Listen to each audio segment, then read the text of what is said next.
Hi friends. If you're enjoying my videos, please hit the like button. It helps the YouTube algorithm notice me. Now sit back, relax, and enjoy the story. The call from Javier came on a dreary Tuesday in September 2018.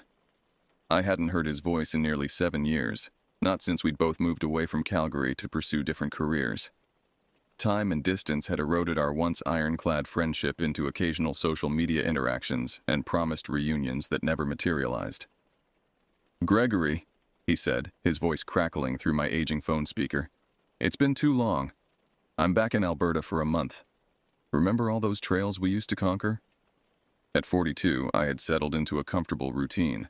My hiking boots, once worn daily, now collected dust in my garage alongside camping gear I hadn't touched in years. The muscles that had carried me up countless mountain trails had softened, hidden beneath the evidence of too many office lunches and too little movement. "Heart Mountain," I replied, memories flooding back. "We always said we'd complete the entire horseshoe circuit." "That's exactly what I was thinking. What do you say, next Saturday, for old time's sake?" I hesitated, mentally cataloging my deteriorated stamina, but nostalgia won. "I'm in." The week passed in a flurry of hasty preparations. I dug out my hiking gear, purchased new moisture-wicking socks, and even attempted a few preparatory walks around my neighborhood. By Friday night, anticipation had overwhelmed my initial reluctance. I packed and repacked my day pack, checking weather forecasts obsessively. Saturday morning arrived crisp and clear. I met Javier at the trailhead parking lot just after 7 a.m., the September air carrying the first hints of autumn's approach. He looked older, gray speckled his once jet-black hair, and crow's feet framed his eyes, but his smile remained unchanged. "Ready for this?" he asked, shouldering his pack with practiced ease. I nodded, though doubt lingered. The mountain before us seemed more imposing than I remembered, its jagged profile cutting against the cloudless sky with threatening precision. As ready as I'll ever be. The first hour passed pleasantly enough. We fell into our old rhythm, Javier taking point while I followed slightly behind, our conversation flowing easily between shared memories and updates on our divergent lives. The trail began gently, winding through sparse woodland before the serious climb began. "My doctor says I need to watch my blood pressure," Javier confessed as we paused for water. 45 isn't what it used to be." I laughed, grateful for the break. "Tell me about it. Remember when we'd race to summit points?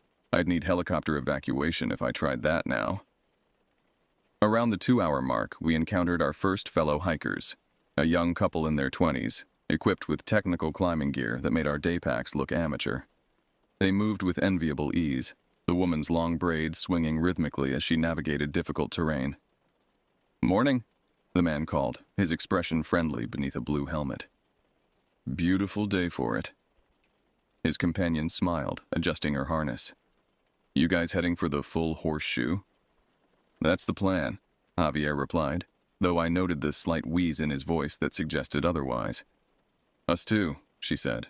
"We're going to free climb some of the sections on the north face. Should be epic." They continued upward, their bodies moving with practiced precision while Javier and I exchanged knowing glances. We watched them ascend, their colorful gear, her red helmet and his blue one, visible for several minutes against the gray limestone. "Remember when that was us?" I asked. Javier wiped sweat from his forehead. "Were we ever that good? In our minds, maybe." We continued our ascent, but each step grew increasingly laborious. What my topographic map described as moderate incline felt vertical to my burning quadriceps.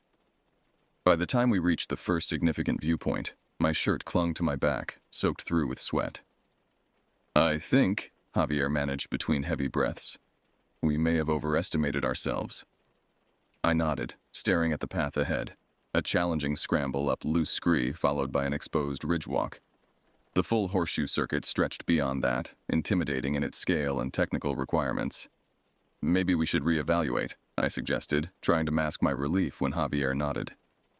"There's that secondary trail," Javier said, consulting his map. "The one that follows the western slope. Still good views, but less technical." Our pride wounded, but our sense of self-preservation intact, we adjusted our route. The alternative path descended slightly before contouring around rather than over several difficult features. As we navigated this gentler trail, we passed several hiking groups, families with children, elderly couples moving with cautious determination, and solo hikers lost in their own thoughts. "Good choice," a passing hiker in his 60s commented with knowing wisdom. "The full circuit is brutal these days. Took me 3 attempts last summer." His validation eased our disappointment somewhat, though I still felt the sting of concession. We had once been avid mountaineers, tackling challenges that now seemed impossible. Accepting physical limitations felt like surrendering to time itself. Around 11 a.m., we stopped to admire a particularly spectacular vista. The valley stretched below us, the river a silver ribbon winding through verdant forest. Above us, we could occasionally glimpse other hikers on the main trail, tiny figures moving along exposed ridgelines. "I think I see our climbing friends," Javier said, pointing to a distant section where the red and blue helmets stood out against the rock face.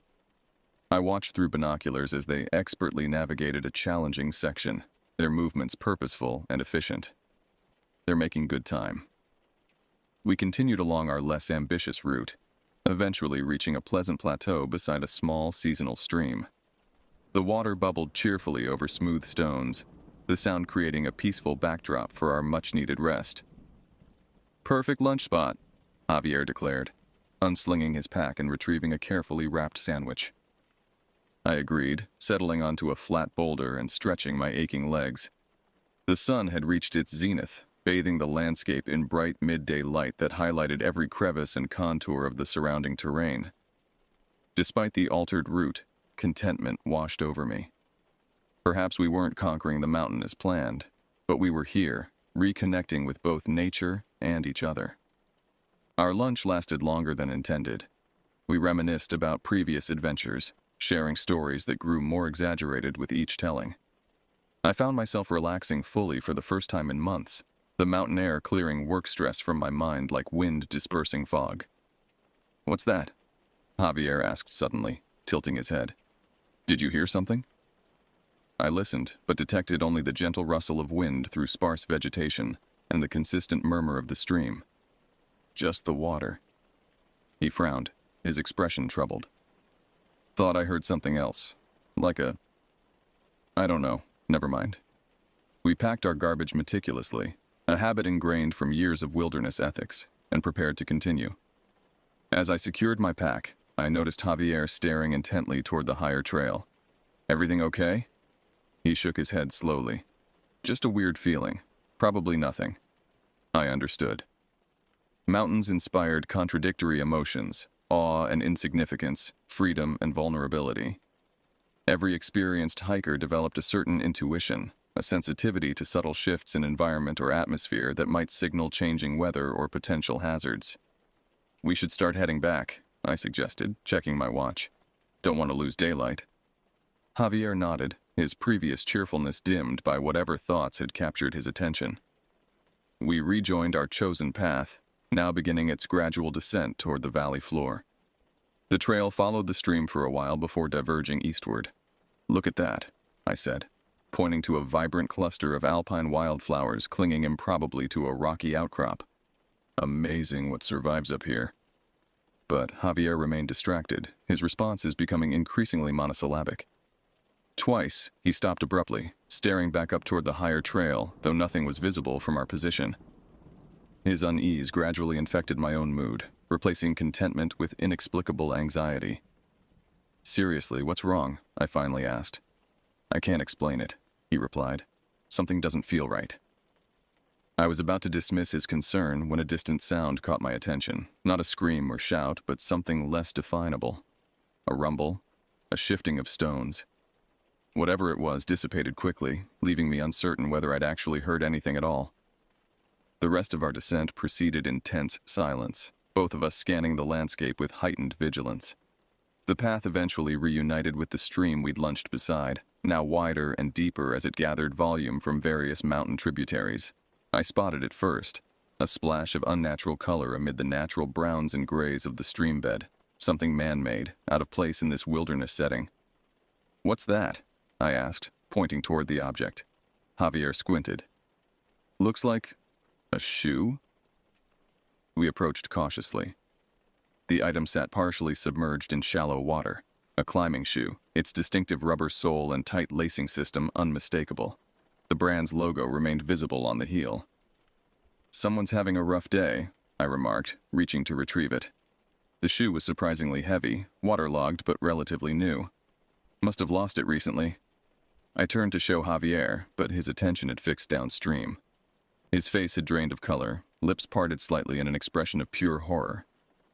For a moment I thought he might be having the heart attack he'd joked about earlier. Javier? What's... He didn't respond, just pointed with a trembling finger.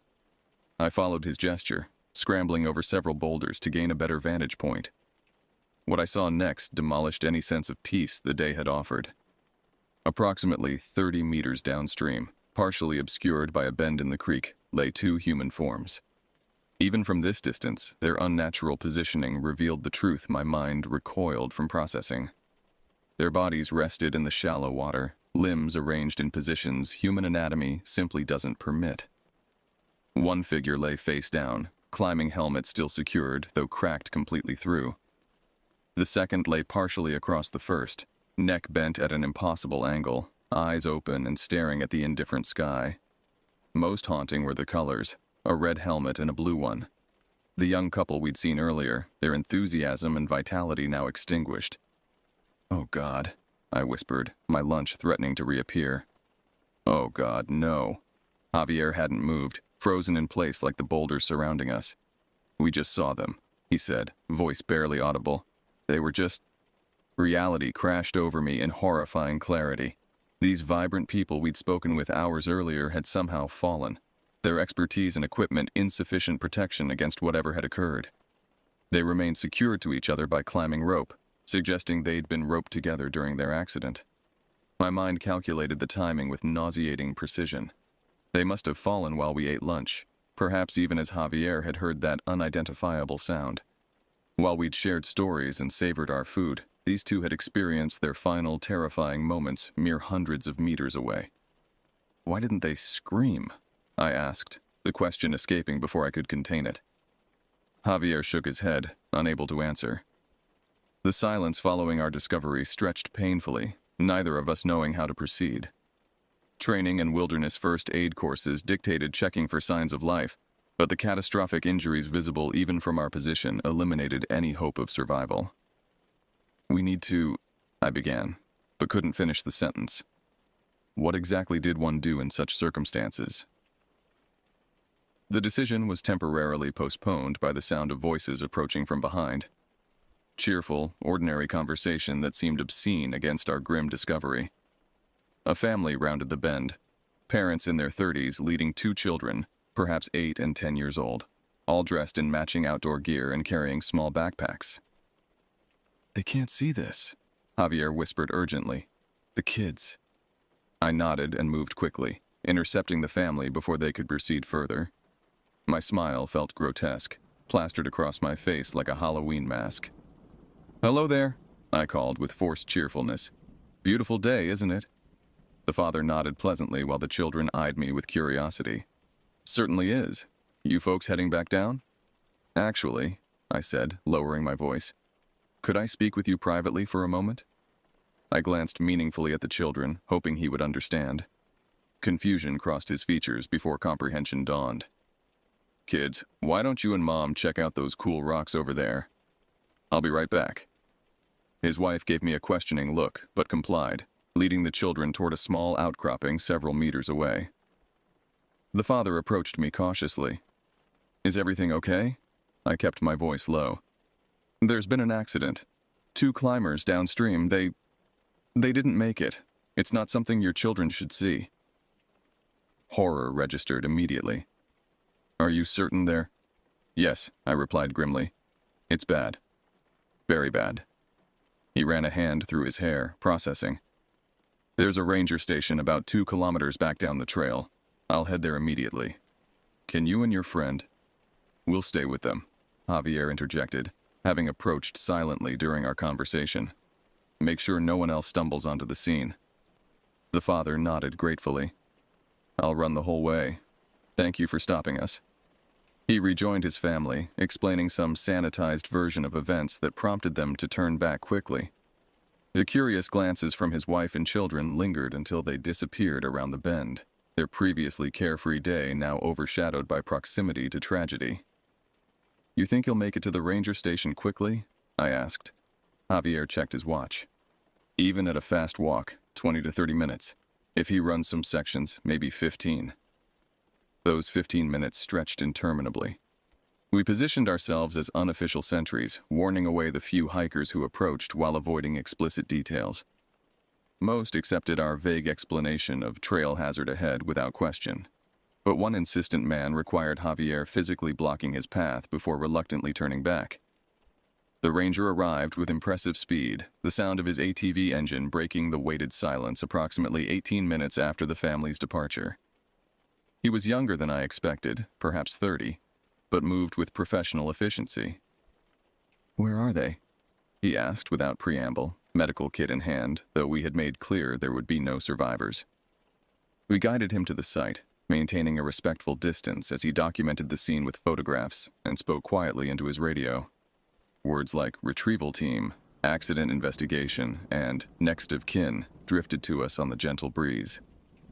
After several minutes, he approached us. "I need your contact information. You'll need to provide statements, but that can wait until tomorrow." We supplied our details mechanically, the administrative requirements feeling surreally mundane against the backdrop of death. "Did you witness the accident?" the ranger asked. "No," I replied. "We spoke with them earlier this morning, up on the main trail. They mentioned planning to free climb sections of the north face. We found them maybe 20 minutes before the father went for help," Javier added. The ranger nodded, making notes. "You can head back down now. A recovery team will be here shortly. They'll need space to work." Permission granted, we gathered our packs with numbed movements. As we prepared to leave, I found myself unable to resist a final glance at the bodies, at the people they had been just hours earlier. The woman's long braid now floated gently in the current, undone from its tight plait. The man's outstretched hand seemed to reach for something just beyond grasp. "There's nothing more we could have done," the ranger said, misinterpreting my hesitation. "From their injuries, death would have been instantaneous." I nodded, unsure whether this information provided comfort or deepened the horror. Instantaneous death meant no suffering, but also no chance for intervention, no possibility that different circumstances might have changed the outcome. We began our descent in silence, each lost in private thoughts. The trail that had seemed so inviting that morning now felt sinister, each step carrying us farther from the scene but not from the memory. "Do you think they knew?" Javier asked suddenly, breaking our extended silence. "Right before it happened, do you think they knew they were going to die?" I considered the question, remembering the confidence in their movements, the expertise evident in their equipment and approach. "I don't know. Maybe there was a moment of recognition, or maybe it happened too quickly. I keep thinking about what they might have felt," he continued.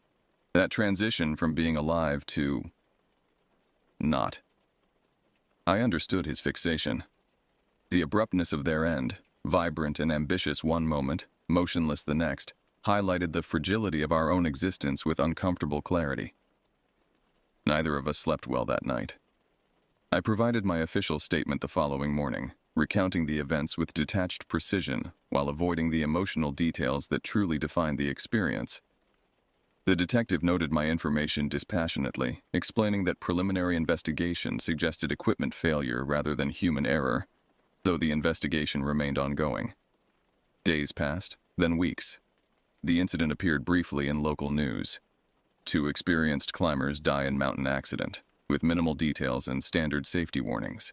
Their names were printed: William Robertson, 26, and Amelia Novak, 24. Graduate students at the university, engaged to be married the following summer. I found myself dwelling on peripheral details. Had they been saving for their wedding? Did they share an apartment with traces of both their lives intertwined? Who had the unbearable task of emptying their refrigerator, canceling their plans, notifying their friends? Javier and I spoke frequently in the aftermath, our renewed connection forged stronger through shared trauma. We dissected the experience repeatedly, searching for meaning or lessons that remained stubbornly elusive. I can't stop wondering if we could have saved them somehow, I admitted during one late-night phone call, nearly 2 months after the incident. If we'd chosen the main trail instead, might we have seen them in trouble? Warned them about something? That thinking leads nowhere good, Javier responded firmly. We made the choices we made. So did they. The mountain doesn't care about any of it. He was right, of course. Mountains exist beyond human morality or narrative. They neither punish nor reward. They simply are. Our desperate search for meaning reflected our own need for order rather than any inherent purpose to the tragedy. Hiking ceased completely for both of us. My boots returned to their dusty corner. My pack remained unpacked. The thought of returning to any trail, let alone Heart Mountain, triggered vivid flashbacks. The unnatural angles of broken bodies, the contrast of bright helmets against gray stone, the gentle movement of water around unresponsive forms. It wasn't until April 2023, nearly 5 years later, that Javier called with another invitation. Different mountain, he clarified quickly. Gentle trail, just a day hike. I hesitated, uncertain whether enough time had passed. I don't know if I'm ready. We don't have to decide now, he said. Just think about it. 2 weeks later, we met at a trailhead 3 hours from Heart Mountain. The path was indeed gentle, populated with families and casual hikers rather than technical climbers. We moved cautiously, our packs deliberately light, our expectations minimal. Halfway up, we paused beside a small stream, nothing like the one from our memories. Sunlight dappled through overhead foliage, creating shifting patterns on clear water. I still think about them, I admitted. William and Amelia. Sometimes I dream about them. Javier nodded. Me too. I looked them up online once. They were researching climate change impacts on alpine ecosystems, published papers together. This new information, these lives extending beyond their deaths, somehow eased something within me. They were more than the broken bodies we had found. They had existed fully before that moment, contributing to knowledge that outlived them. We continued upward, our pace deliberately measured. The summit offered modest views, nothing spectacular, nothing dangerous. We stayed briefly before beginning our descent, reaching the parking lot with daylight to spare. It wasn't so bad, Javier said as we loaded our minimal gear. Different, but not bad. I agreed, though the experience felt muted compared to our previous adventures. Perhaps that subdued quality was appropriate, a respectful acknowledgement that while we continued, others did not have that privilege. As I drove home that evening, I found myself contemplating mortality with unexpected calmness. The horror of what we'd witnessed would never completely fade, but its sharp edges had softened enough to accommodate life's continuation.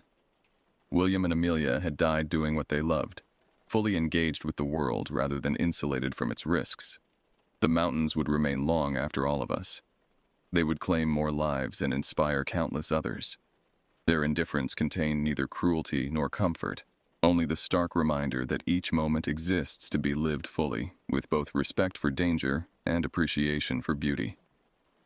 I never returned to Heart Mountain. Some memories create boundaries that needn't be crossed again. But I did return to hiking, carrying with me both caution and gratitude. Twin lessons from that September day when two strangers unwittingly taught me about life through their deaths.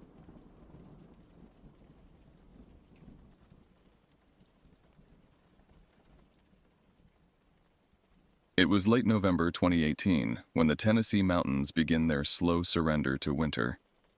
The dampness in the air carried that distinct smell of decaying leaves and wet soil, while the temperature hovered just low enough to make you grateful for a good jacket. I remember the date precisely because it marked the beginning of what I now call my sleepless season. My name is John, and I've lived in these mountains most of my life.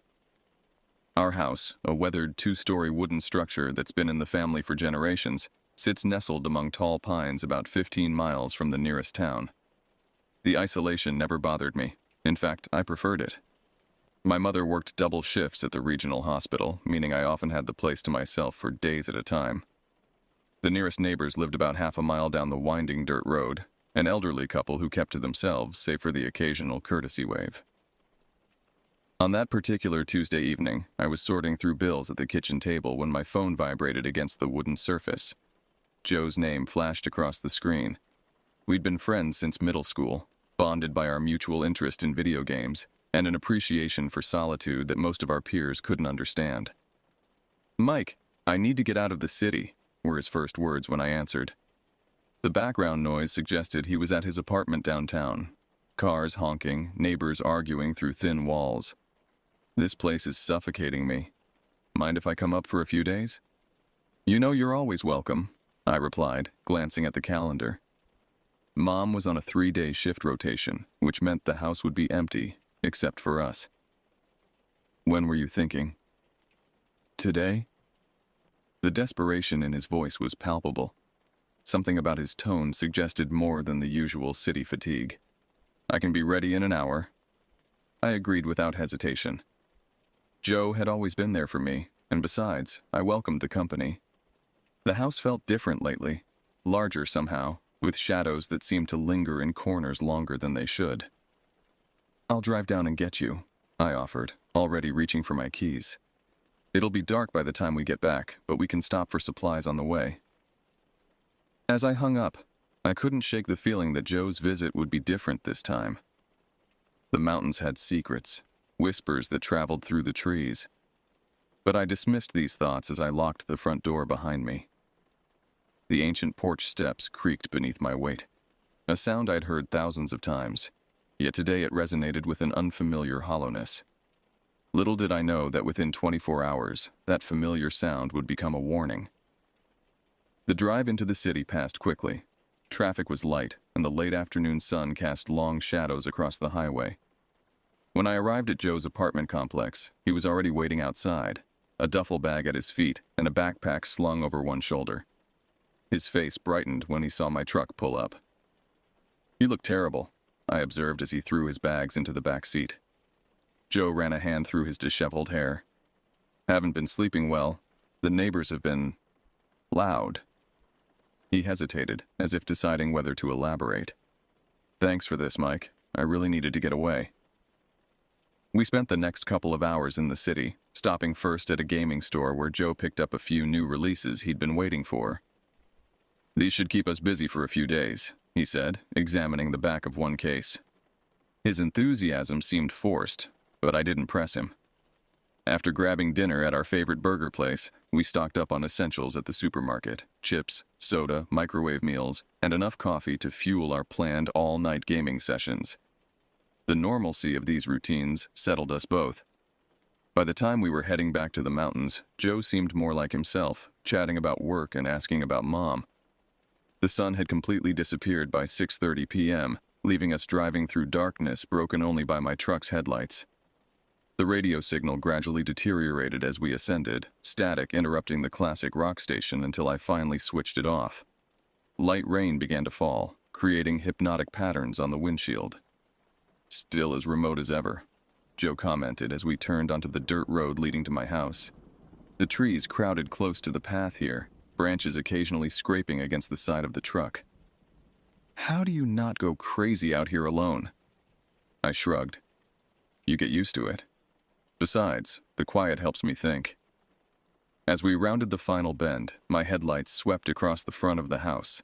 For a split second, I thought I saw movement on the porch, a quick shadow darting out of the light's reach. I slowed the truck, squinting through the rain-speckled windshield. "What is it?" Joe asked, following my gaze. "Nothing," I replied after a moment. "Probably just a raccoon. They've been getting bold lately." We pulled up to the house and quickly unloaded our supplies, making several trips through the light rain. The air felt unusually still despite the weather, as if the forest were holding its breath. Inside, the house was cold. I turned up the thermostat and flipped on lights in every room, dispelling the darkness that had accumulated during my absence. "Let's get set up in the living room," I suggested, already unpacking the gaming console. "We can push the couch against the wall and use the coffee table for snacks." For the next few hours, we fell into familiar patterns, connecting cables, arguing over game choices, and setting up the perfect arrangement for our marathon session. The rain continued outside, a gentle percussion against the windows. By 10 p.m., we had created our haven of technology within the old wooden house, the television's glow casting strange shadows across the walls. I pushed open the window a few inches to let in fresh air. The room had grown stuffy with our activity, and the cool mountain breeze was welcome. Outside, the darkness was absolute. The forest beyond my small backyard was a wall of black, impenetrable, and vast. Neither of us mentioned the unsettling feeling that had begun to creep in with the night. Instead, we launched into our first game, the volume turned high enough to drown out the sounds of the mountain. Almost. The movie we'd chosen was some indie horror film Joe had insisted was actually scary, not like that mainstream garbage. The plot was predictable. Vacationing college students, an abandoned cabin, the usual setup, but well executed enough to hold our attention. We were about 40 minutes in when I first heard it. Clink. A metallic sound, faint but distinct, coming from the direction of the woods beyond the backyard. It reminded me of two pieces of metal gently tapping together, like a wind chime made of steel instead of aluminum. But we didn't have wind chimes, and the sound was too deliberate, too measured. Joe reached for the remote and paused the movie. "Did you hear that?" he asked, his eyes fixed on the partially open window. I nodded, trying to rationalize it. Probably just something loose on the shed. The wind picks up at night sometimes. We remained silent, listening. The rain had stopped, leaving behind a damp stillness that amplified every small noise. Just as I was about to dismiss it, the sound came again. Clink. Slightly louder this time, as if whatever was creating it had moved closer to the house. "Wind, huh?" Joe raised an eyebrow. "Must be the tin roof on the shed," I insisted, though uncertainty had begun to creep into my voice. "It expands and contracts with the temperature." We resumed the movie, but my attention had shifted. Rather than focusing on the screen, I found myself straining to hear above the dialogue, waiting for that metallic sound to return. 20 minutes passed in this heightened state of awareness before it came again. Clink. Clink. This time there was no mistaking it. The sound was louder, more insistent, and definitely closer to the house. It reminded me of someone tapping a metal baseball bat against a tree trunk. Casual, almost playful, but with an underlying purpose that made my skin prickle. "Okay, that's not the shed," Joe whispered, unnecessarily lowering his voice. "It sounds like it's moving." I reached for the remote and lowered the volume of the movie to a near whisper, not pausing it this time. "Let's act normal," I suggested, though my heart had begun to beat faster. It's probably just an animal investigating something shiny. But we both knew better. Animals don't create rhythmic metallic sounds. Animals don't slowly circle a house in the dark. For the next half hour, we pretended to watch the movie while focusing all our attention on the sounds outside. The metallic tapping continued, seemingly moving around the perimeter of the house, first near the backwoods, then along the side yard, always keeping its distance but making its presence known. "Should we call someone?" Joe asked during a particularly quiet scene in the movie. "Call who? The sheriff's station is 40 minutes away. By the time anyone got here, whatever it is would be long gone." I tried to sound rational, but the truth was I'd reached for my phone twice already, only to realize how ridiculous I would sound. "Hello, police?" There's a strange clinking sound outside my house. No, I haven't seen anything. Yes, I live in the woods. The metallic sound gradually decreased in frequency, and I found myself relaxing slightly, convincing myself it had been nothing to worry about. But as the movie reached its climax, with the final surviving character making their desperate escape, the sound changed. No longer a gentle clinking, it had transformed into a deliberate rhythmic tapping, like Morse code sent via metal on wood. And it was coming from directly beneath the open window. "Turn off the TV," I whispered, reaching for the remote. The screen went black, plunging the room into near darkness. Only the small lamp in the corner remained lit, casting weak yellow light that barely reached the center of the room.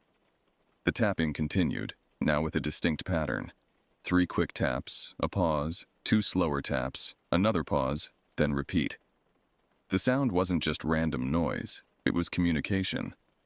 Joe and I exchanged glances, a wordless agreement passing between us. Moving as quietly as possible, we positioned ourselves on either side of the window. The curtains were partially drawn, giving us cover while allowing a narrow view of the yard. "On 3, I mouthed, holding up my fingers to count. 1, 2, 3. We both leaned forward simultaneously, peering out into the darkness. The floodlight mounted on the side of the house illuminated a small portion of the yard, creating a pool of yellowish light that ended abruptly at the tree line. Within that illuminated space, there was nothing unusual, just wet grass and the gravel path leading to the shed. But at the edge of the light, where darkness began, something moved. It wasn't a clear sighting, just a disturbance in the shadows, a shifting that suggested mass and intent.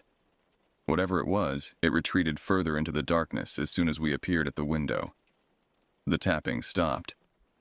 "Did you see that?" Joe's voice was barely audible. I nodded, not trusting myself to speak.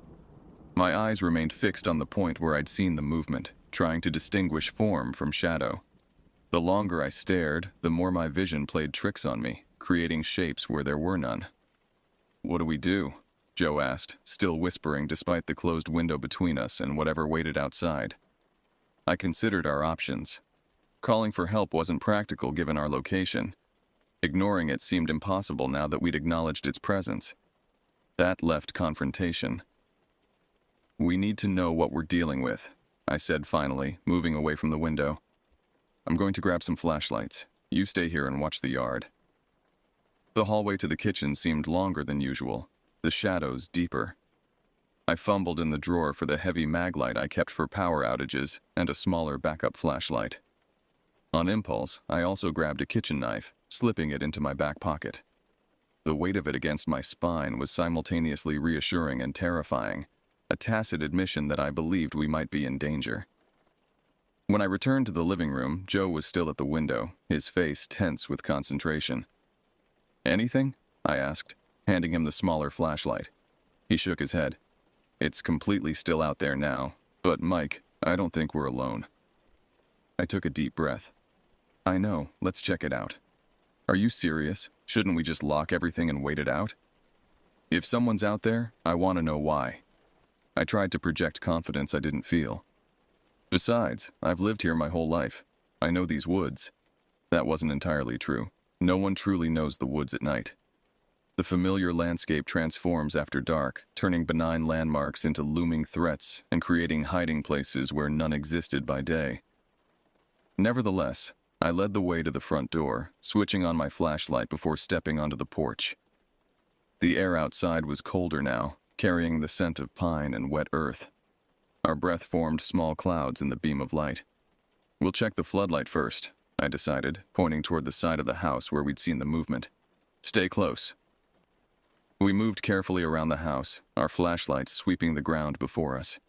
Every step crunched against gravel or squelched in mud, sounding impossibly loud in the stillness. As we approached the side yard, I noticed the floodlight seemed dimmer than usual, its illumination wavering slightly. "Something's wrong with the light," Joe observed, voicing my thoughts. We drew closer, and the reason became immediately apparent. The bulb hadn't burned out, it had been partially unscrewed, just enough to create an intermittent connection that caused the light to flicker. "No animal did that," Joe stated flatly. I reached up and tightened the bulb, restoring the steady glow. As the light stabilized, it revealed fresh indentations in the mud beneath. Footprints, partially filled with water, but unmistakably human. The metallic sound suddenly resumed, this time from the direction of the woods. Clink, clink, clink. Deliberate, mocking. Our flashlights swung toward the tree line in unison, cutting through the darkness to reveal nothing. Just trees and underbrush, and the impenetrable black beyond our beam's reach.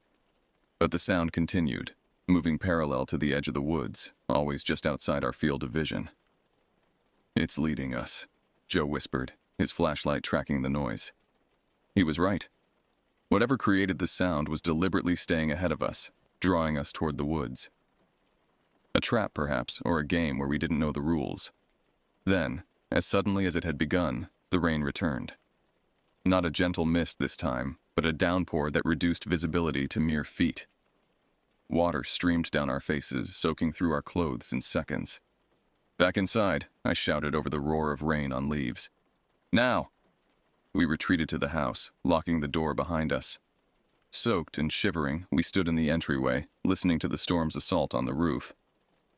"What the hell was that?" Joe demanded, wiping water from his eyes. "Someone unscrewed your floodlight, Mike." Someone is out there, playing some kind of sick game with us. I had no answer that made sense. Rural Tennessee had its share of strange occurrences. Hunters who strayed onto private property, occasional trespassers looking for abandoned buildings to explore, even the rare meth lab hidden deep in the woods. But this felt personal, targeted. "Let's get dried off," I suggested, heading for the linen closet. "Then we need to make sure every door and window is locked." As I handed Joe a towel, a new sound rose above the rainfall. Footsteps on the porch, heavy and deliberate, directly outside the front door. The footsteps stopped just short of the door. No knock followed, no call identifying the visitor, just the weight of a presence on the other side of the wooden barrier. Joe and I froze in place, dripping water onto the floor, our eyes locked on the doorknob. I held my breath, straining to detect any further movement. After what seemed like minutes, a slow creaking sound emerged, not from the door, but from the floorboards of the porch, as if whoever stood there was gradually shifting their weight from one foot to another. "Should we see who it is?" Joe whispered. I shook my head emphatically. Something about the situation felt profoundly wrong. Normal visitors don't lurk silently on porches in the middle of a rainstorm. Then came the knocking. Not the casual rap of a neighbor or friend, but 3 measured strikes against the wood, so forceful that the door visibly shuddered in its frame. The pattern matched the metallic tapping we'd heard earlier. 3 quick knocks, a pause, 2 slower ones. My hand instinctively moved to my back pocket, fingers wrapping around the handle of the kitchen knife. The weight of it was suddenly inadequate against whatever waited outside. "We know you're in there." The voice that came through the door was male, unfamiliar, and unnervingly calm. "We just want to talk." We, not I. There was more than one. "What do you want?" I called out, trying to keep my voice steady. No response came from the other side of the door. Instead, the porch creaked again as weight shifted away from the entrance. Footsteps circled around the side of the house, the same side where we'd found the loosened floodlight. Joe grabbed my arm. "Did he say we?" he hissed. I nodded, moving toward the living room window that overlooked the side yard. Carefully, I peered through the glass, expecting to see a figure in the floodlight's glow. The yard was empty, but the floodlight itself was now completely dark. "They unscrewed it again," I murmured, an inexplicable dread settling into my stomach. This wasn't random mischief, it was calculated intimidation. A sudden bang against the wall made us both jump. It came from directly below the window where we'd first heard the metallic sounds. A deliberate, violent strike that resonated through the house's wooden frame. Bang, bang, bang. The impacts continued, moving around the perimeter of the house as if someone were testing the structure, looking for weaknesses. Each strike was followed by scratching sounds, fingernails or perhaps a tool dragging across the wooden siding. "This is insane," Joe whispered, backing toward the center of the room. "We need to call for help." I pulled out my phone, already knowing what I would find. In these mountains, cell service was spotty at best, non-existent during storms. Sure enough, no signal bars appeared on the screen.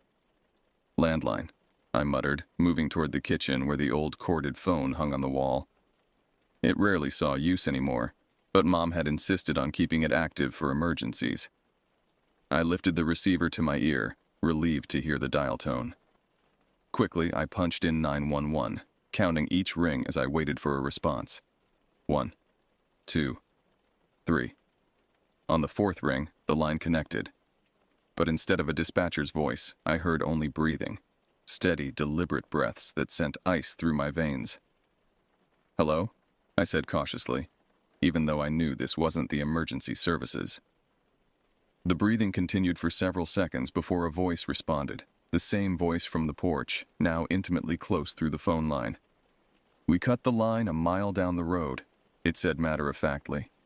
"But we left just enough connection for this call. Clever, right?" I slammed the receiver down, my hand trembling. "What is it?" Joe asked, though his expression suggested he already knew the answer. "They cut the phone line," I replied, trying to process the implications. They planned this. They knew exactly what we would do. The banging against the walls had stopped during my brief call, leaving the house in unnatural silence. Even the rain seemed to have quieted, as if nature itself were holding its breath in anticipation of what would come next. "We need a weapon," Joe said, no longer bothering to whisper. "Something better than kitchen knives?" I nodded, already moving toward my mother's bedroom. "She keeps a gun in her nightstand. She made me learn how to use it when I started staying here alone." Mom's room was at the far end of the hallway, its door slightly ajar. I pushed it open, fumbling for the light switch. Nothing happened when I flipped it. "Power's out in this room," I muttered, using my flashlight to navigate toward the bedside table. The beam illuminated familiar surroundings: the neatly made bed, the framed photographs on the dresser, the row of medical textbooks on the shelf. Everything appeared normal until my light reached the window opposite the door. The curtains were open, and pressed against the glass was a face, pale, expressionless, watching us through the darkness. I staggered backward, nearly colliding with Joe. The face remained motionless, features indistinct in the darkness, but unmistakably human. We locked eyes for what felt like an eternity, neither of us moving. Then, slowly, deliberately, the figure raised a hand and pressed it flat against the glass. Long fingers spread wide, leaving smudged impressions on the window pane. "The gun," Joe urged, his voice barely audible. "Get the gun, Mike." Moving by instinct rather than conscious thought, I crossed to the nightstand, keeping my flashlight trained on the window. The figure hadn't moved, continuing its silent observation. The drawer slid open easily, revealing the 9mm handgun my mother had purchased after a series of break-ins targeted isolated homes in the area last year. I'd fired it only twice, once when she first showed me how to use it, and again at the makeshift range we'd set up behind the shed. My fingers closed around the grip, the metal cool against my palm. I checked the magazine, fully loaded, just as Mom always kept it.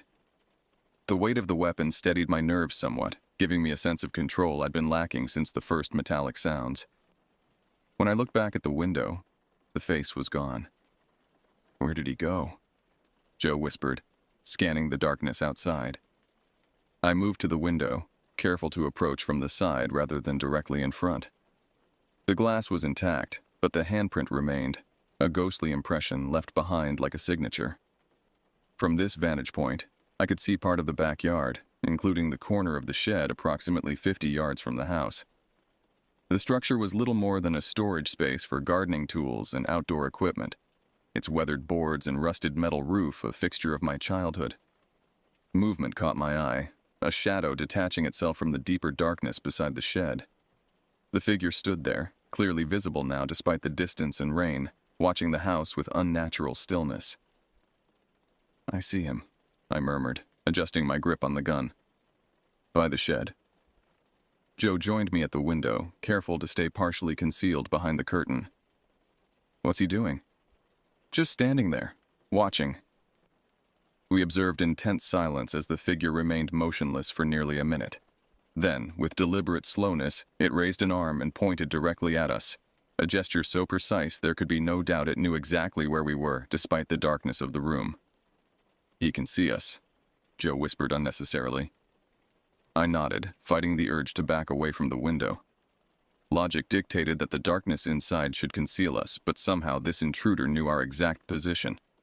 The realization sent a wave of vulnerability through me unlike anything I'd experienced before. The figure lowered its arm and began walking, not away toward the woods, but directly toward the house. Its gait was unhurried, almost casual, splashing through puddles without concern. "He's coming this way," Joe hissed, genuine fear breaking through his usual composure. I raised the gun instinctively, though I knew I couldn't fire through the closed window at this distance with any accuracy. "Let's get back to the living room," I decided. "We can see all approaches from there." We backed out of the bedroom, keeping our flashlights trained ahead of us. The hallway seemed longer and narrower than usual, the shadows between light beams deeper and more menacing. In the living room, we positioned ourselves strategically. Joe watching the front door and windows, me covering the rear of the house where we'd seen the figure. The gun remained in my hand, safety off, finger resting alongside the trigger just as Mom had taught me. Minutes passed with excruciating slowness. The rain continued its assault on the roof, occasional gusts of wind causing the house to creak and settle. But no footsteps approached, no knocking resumed. "Maybe he changed his mind," Joe suggested after nearly 15 minutes of silence. I shook my head. No, he's playing with us. As if to confirm my assessment, the metallic clinking sound resumed, this time from multiple directions simultaneously. It surrounded the house, coming from the front porch, the side yard, the backwoods, all at once. There's more than one, Joe whispered, his face pale in the flashlight's glow. The sounds continued, gradually synchronizing until they formed a unified rhythm. Clink, clink, clink, like a heartbeat made of metal pulsing around us. And then, abruptly, they stopped. In the sudden silence, I became aware of movement in the backyard, a figure emerging from behind the shed once more. But this time it wasn't alone. 2 additional shapes flanked it, emerging from the tree line on either side. Mike! Joe's voice cracked slightly. Mike, there's 3 of them now. I moved to his side, staring out at the yard where the 3 figures had formed a loose semicircle facing the house. They maintained perfect stillness, like statues placed in the rain. What do they want? Joe whispered, the question directed more to himself than to me. I had no answer, but a terrible certainty was forming in my mind. This wasn't a random intrusion or opportunistic break-in. These people, whoever they were, had targeted us specifically. They had planned this, prepared for it, executed it with precision. One of the figures stepped forward, separating from the others. In its hand glinted something metallic, the source of the clinking sounds we'd been hearing. I couldn't identify the object from this distance, but its purpose became clear as the figure raised it and struck it against what appeared to be a small rod or pipe. Clink. The sound rang out, clearer now that we could see its source. The figure waited a moment, then struck again. Clink. A signal, a summons. From the woods behind them, more shapes began to emerge. 1, then 2, then several more, until at least 8 figures stood in my backyard, a silent assembly facing the house in the pouring rain. We need to barricade ourselves, I said, forcing calm into my voice. Help me move the couch against the front door. Joe snapped out of his stunned paralysis, helping me drag the heavy furniture across the room. We positioned it firmly against the entrance, then proceeded to secure the windows, closing and locking each one, drawing curtains, and in some cases pushing bookshelves against them for additional protection. What about the back door? Joe asked as we finished with the living room windows. Kitchen, through here. We moved quickly through the house, securing each potential entry point. The back door, a solid wood construction with a deadbolt, was our final target.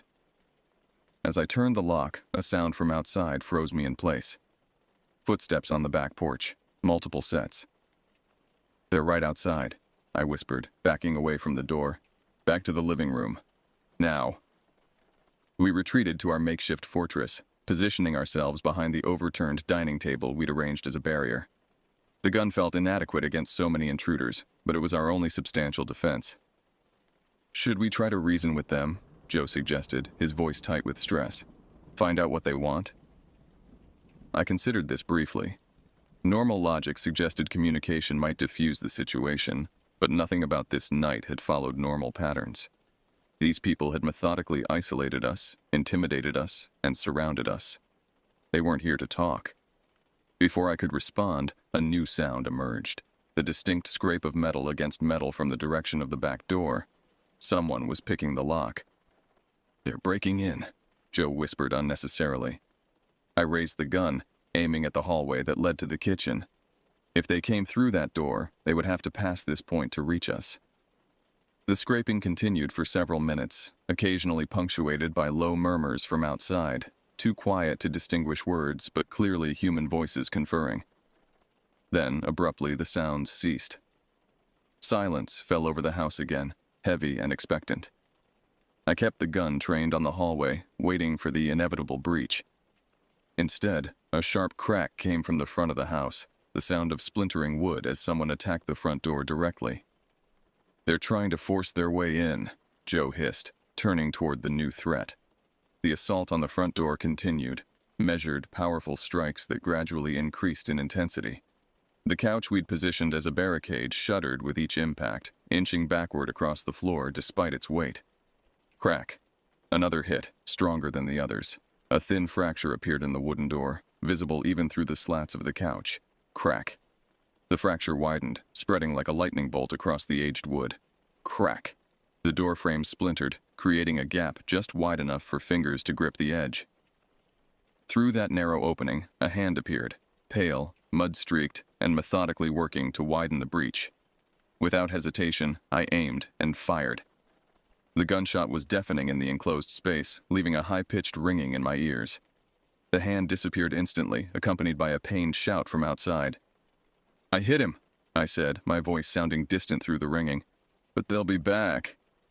Joe nodded grimly, his face illuminated by our flashlights in the otherwise dark room. "What now?" Before I could answer, a cacophony of banging erupted, not just at the front door but from all sides of the house simultaneously. They were attacking every potential entrance at once, a coordinated assault we couldn't possibly defend against. The windows rattled in their frames as objects struck them from outside, not hard enough to break the glass, but with sufficient force to create a constant, disorienting noise. The walls themselves seemed to vibrate with the impacts, as if the entire house were under siege. I fired again toward the damaged front door, then swung around to fire at a window where the curtain had been pushed aside by something outside. Glass shattered, followed by a quick shadow retreating from view. "They're testing our defenses," I realized aloud. "Seeing where we'll shoot." The banging continued unabated, a psychological tactic as much as a physical one. It became harder to track individual sounds or focus on specific threats as the noise surrounded us. I fired again at a shape visible through a side window, then once more at movement near the back hallway. 4 shots fired, 5 remaining in the magazine. "Save your ammunition," Joe warned, tracking movement with his flashlight. "They're trying to make you waste it." He was right. I lowered the gun slightly, focusing instead on identifying genuine threats rather than responding to every shadow and sound. The assault on the house continued for what felt like hours but was likely only minutes. When it finally ceased, the silence was almost as disorienting as the noise had been. "What are they doing now?" Joe whispered. I strained to hear any movement outside, any clue to our attackers' next move. For several long moments, there was nothing. Then, a sound so unexpected it took me seconds to identify it. Laughter. Low, amused laughter from somewhere just outside the living room window. "They're playing with us," Joe said, his voice hollow. The laughter faded, replaced by footsteps circling the house once more, unhurried, almost casual in their rhythm. I moved to the window, carefully peering through a crack in the curtains.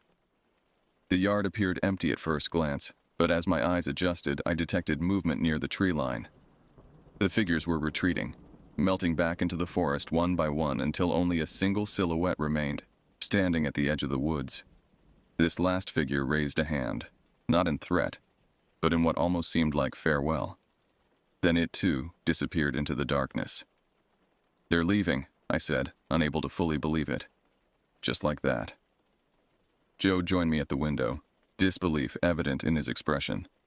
"Why? Why do all this and then just leave?" I had no answer that made sense. We remained in position for nearly an hour, waiting for them to return, for the siege to resume. But only silence and darkness greeted us. Eventually, exhaustion began to override adrenaline. I checked and rechecked every entry point, confirming that nothing had been breached besides the damaged front door, which we reinforced with a bookcase. "We should take shifts," I suggested, though I doubted either of us would sleep. "I'll watch first." Joe nodded, settling onto the floor with his back against the wall, flashlight within easy reach. Despite his stated intention to rest, his eyes remained open, scanning the room constantly. I maintained my vigil by the window, gun in hand, watching the tree line for any sign of our tormentor's return. The rain gradually subsided, leaving behind a heavy mist that shrouded the yard in ghostly white. As dawn approached, the first faint light revealed an empty yard, undisturbed except for numerous footprints in the mud, physical evidence that the night's events had not been a shared hallucination. What we couldn't determine, what I still don't know to this day, was why they came, and why they left without completing whatever dark purpose had brought them to my door. Morning arrived with deceptive normalcy. Birds singing, sunlight filtering through the trees, the smell of damp earth rising from the ground. Joe and I moved through the house in a daze, surveying the damage in daylight. The front door was splintered beyond repair, its frame cracked and warped. 3 windows had been broken, their glass littering the floors inside. The walls bore numerous dents and scratches, testament to the coordinated assault we'd endured. "We should call the sheriff," Joe suggested, his voice hoarse from our sleepless night. I nodded, picking up my cell phone. Signal bars had returned with the morning light. The call connected immediately, a dispatcher's professional tone a surreal contrast to our current situation. I reported the events as coherently as possible, though even to my own ears the story sounded fantastical. Multiple assailants surrounding an isolated house, communicating with metallic signals, coordinating a psychological siege before disappearing without explanation. It stretched credibility despite being the unvarnished truth. "Deputies will be there within the hour," the dispatcher assured me. "Please don't touch anything that might be evidence." We waited on the porch, the damaged door propped open behind us. The gun remained within reach, though logic suggested our mysterious visitors wouldn't return in daylight. Still, every rustle of leaves or distant sound brought an instant response. Heads turning, bodies tensing, ready for a threat that didn't materialize. When the sheriff's cruiser finally appeared on our dirt road, the sense of relief was overwhelming. 2 deputies emerged, expressions serious but skeptical as they surveyed the property. "You boys had quite a night," the older deputy observed, examining the splintered door frame. His tone carried an undercurrent of doubt, though he maintained professional courtesy. We led them through the house, pointing out the damage and explaining the sequence of events. They took photographs, collected evidence where possible, and recorded our statements with practiced efficiency. "We'll check the phone line," the younger deputy promised. "If it was cut like you said, that'll tell us something." They spent nearly 2 hours at the property, their initial skepticism gradually giving way to concern as the physical evidence supported our account. Before leaving, they promised increased patrols in the area and gave us a direct number to call if the intruders returned. "Lock up as best you can," the older deputy advised. "Might want to stay somewhere else for a few days, though." After they left, Joe and I sat in silence, the adrenaline that had sustained us finally ebbing away, leaving bone-deep exhaustion in its wake. "I'm getting us a hotel room in town," Joe decided, already searching on his phone. "We're not spending another night here until your mom gets back." I didn't argue. The house felt fundamentally changed, no longer the safe haven of my childhood, but a vulnerable shelter that had been violated in ways I still couldn't fully comprehend. We packed essentials quickly, neither of us wanting to remain any longer than necessary. As Joe loaded his bag into my truck, I made a final walk through the house, securing it as best I could given the damaged entrances. In my mother's room, I paused at the window where we'd first seen the face watching us. The handprint remained on the glass, 5 fingers splayed wide, now clearly visible in daylight. I studied it for a moment, then reached out and placed my own hand beside it. The intruder's print was considerably larger than mine, the fingers unnaturally long and thin. It confirmed what I'd suspected but hadn't voiced. Whoever these people were, they weren't from around here. Not neighbors, not locals with a grudge, not teenagers playing elaborate pranks. They were something else entirely. I withdrew my hand, wiping the glass clean with my sleeve, erasing the evidence of their presence in this most personal space. The action felt significant somehow, a small reclamation of territory. The drive to town passed in contemplative silence, both of us processing the night's events in our own way. The hotel was unremarkable, clean, anonymous, secure. Everything our experience in the mountains had not been.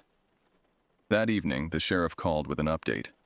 The phone line had indeed been cut approximately a mile from our house, confirming at least part of our story. They'd found no identifiable fingerprints or other evidence that might lead to the intruders, however. "We'll keep looking," he promised, though his tone suggested limited resources and competing priorities would eventually relegate our case to the unsolved files. Mom returned 3 days later. We told her everything, expecting disbelief but finding instead grim understanding. Rural isolation carried risks she'd always acknowledged. She didn't question our account or minimize our fear. Instead, she made immediate practical changes. A security system installation, motion-activated lights around the property's perimeter, reinforced doors and windows. Joe returned to the city the following week, carrying with him an experience that had fundamentally altered our friendship.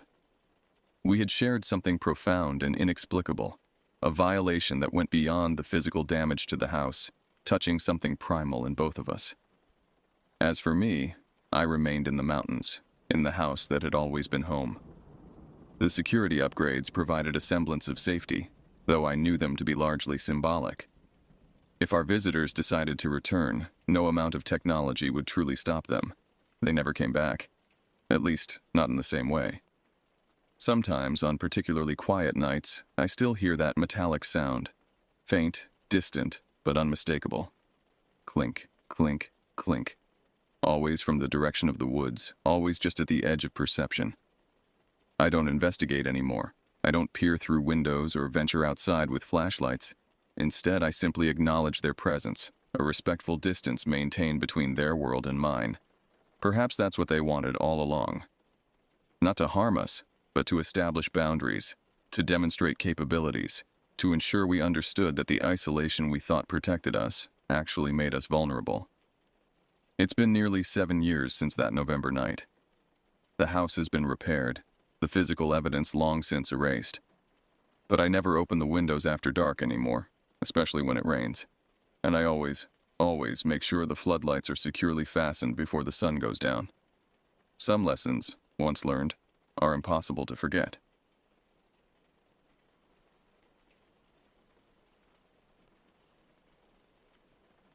My is Lance Tenaya, and this happened in 1996, out by the lakes in Grand Teton National Park, Wyoming.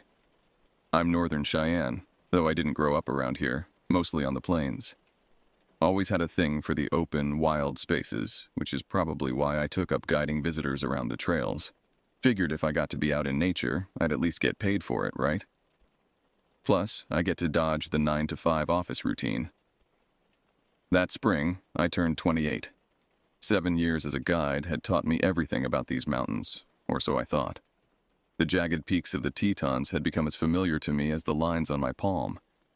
I knew which trails flooded in April, which ridges offered the best views of eagles, and which lake shores attracted moose at dusk. I could read the weather from how the wind rustled through pine needles or how clouds gathered around Signal Mountain. My supervisor, Russ Clearwater, had assigned me to the easier trails that week, the tourist loops around Phelps Lake, String Lake, and occasionally up to Inspiration Point. Nothing challenging, nothing dangerous. Just groups of families with cameras, retirees in their spotless hiking boots, and the occasional honeymooners who spent more time looking at each other than the landscape I was describing.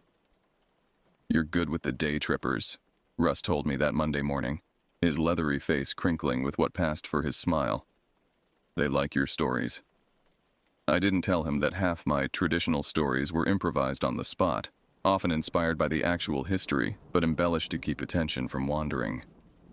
The tourists wanted the mystical Indian guide experience, and I gave them just enough to make their vacations memorable without turning myself into a caricature. It was a balancing act I'd perfected. That week had been particularly busy, spring break crowds from universities mixing with early season vacationers. The weather had cooperated beautifully with clear skies and temperatures that hovered around 60 degrees during the day. Perfect hiking weather. By Friday, I was looking forward to the weekend despite having volunteered for the trail cleanup detail. A few hours alone on the paths would reset my patience after a week of answering the same questions over and over. My final group on Friday was a collection of tourists from various states, a family of 4 from Minnesota, a retired couple from Florida, and 3 college students from somewhere on the East Coast. They were pleasant enough, if somewhat oblivious to proper trail etiquette. I spent half the hike picking up granola bar wrappers and retrieving water bottles left on rocks, just for a minute. "Remember," I told them as we completed the Phelps Lake loop around 4 in the afternoon, "take only pictures, leave only footprints." The father from Minnesota, Bill or Bob, I couldn't remember, clapped me on the shoulder. "Great tour, Chief," he said, and I managed not to wince at the nickname. "The kids loved your bear stories."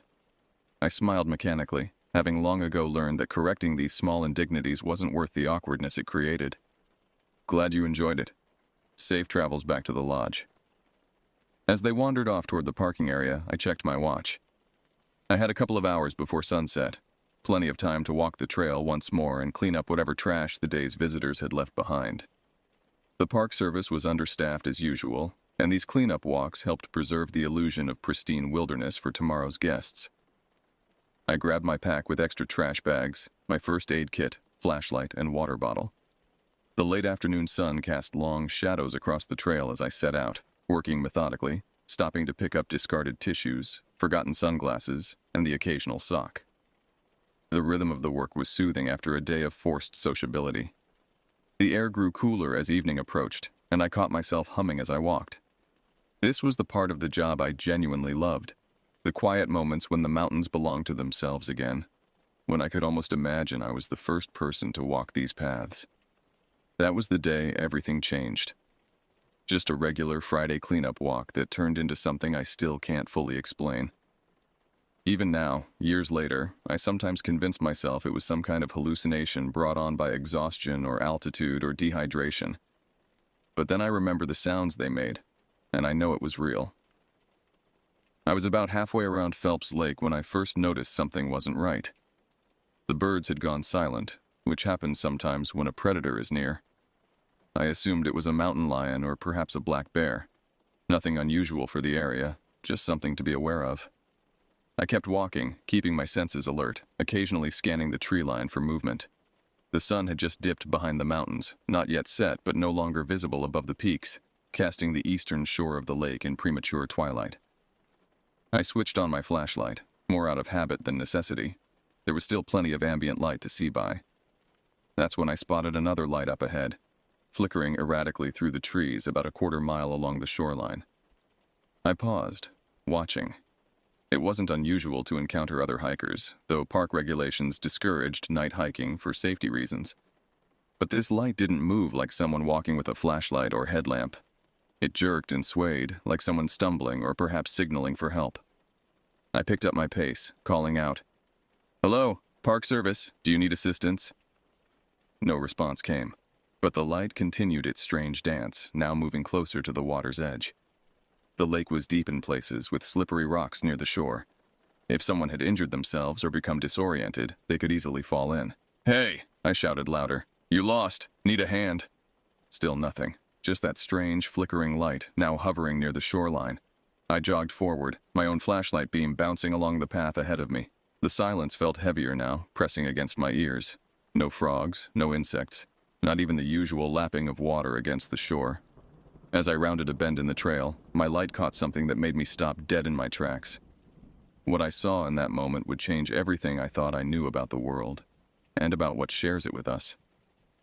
The beam of my flashlight revealed them. 3 figures crouched by the water's edge. At first glance, they appeared almost human, the right general size and shape. But something was profoundly wrong. Their proportions were distorted, limbs too long and oddly articulated, as if they had extra joints. They hunched forward in a way that seemed physically impossible, spines curved at unnatural angles. I froze, my breath caught in my throat. These weren't people. They weren't animals I recognized either. One of them turned slightly, and I caught a glimpse of what passed for its face. An elongated muzzle with a flat, wide nose, somewhat like a bat's, but stretched and wrong. Its skin was taut over prominent bones, giving it an emaciated appearance despite its obvious strength. Between them lay a black-tailed deer, still alive but immobilized somehow.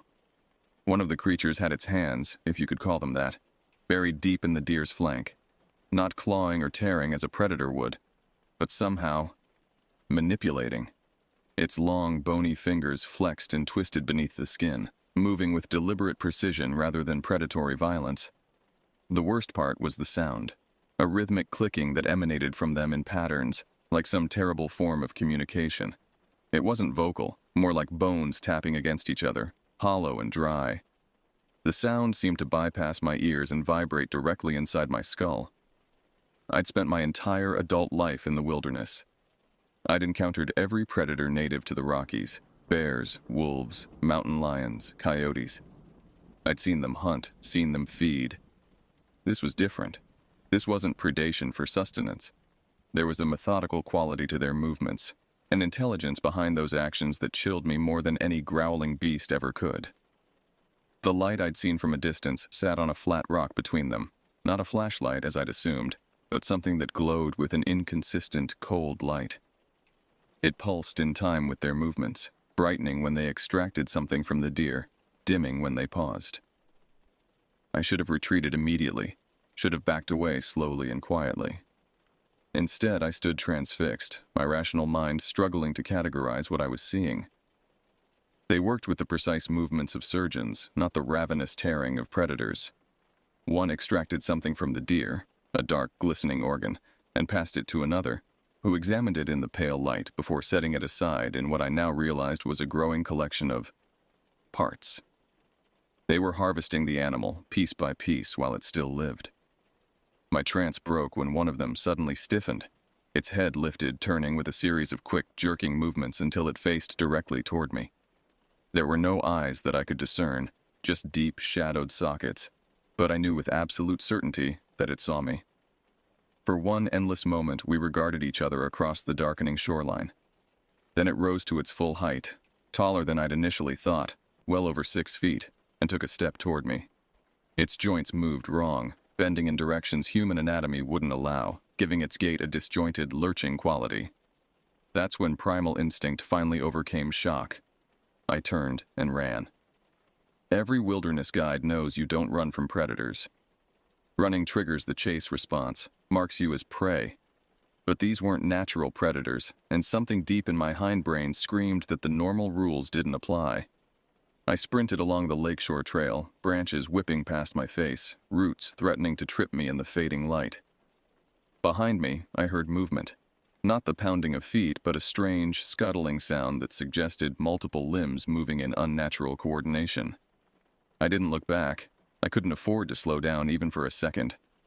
The trail curved away from the lake, climbing slightly as it wound through a stand of lodgepole pines.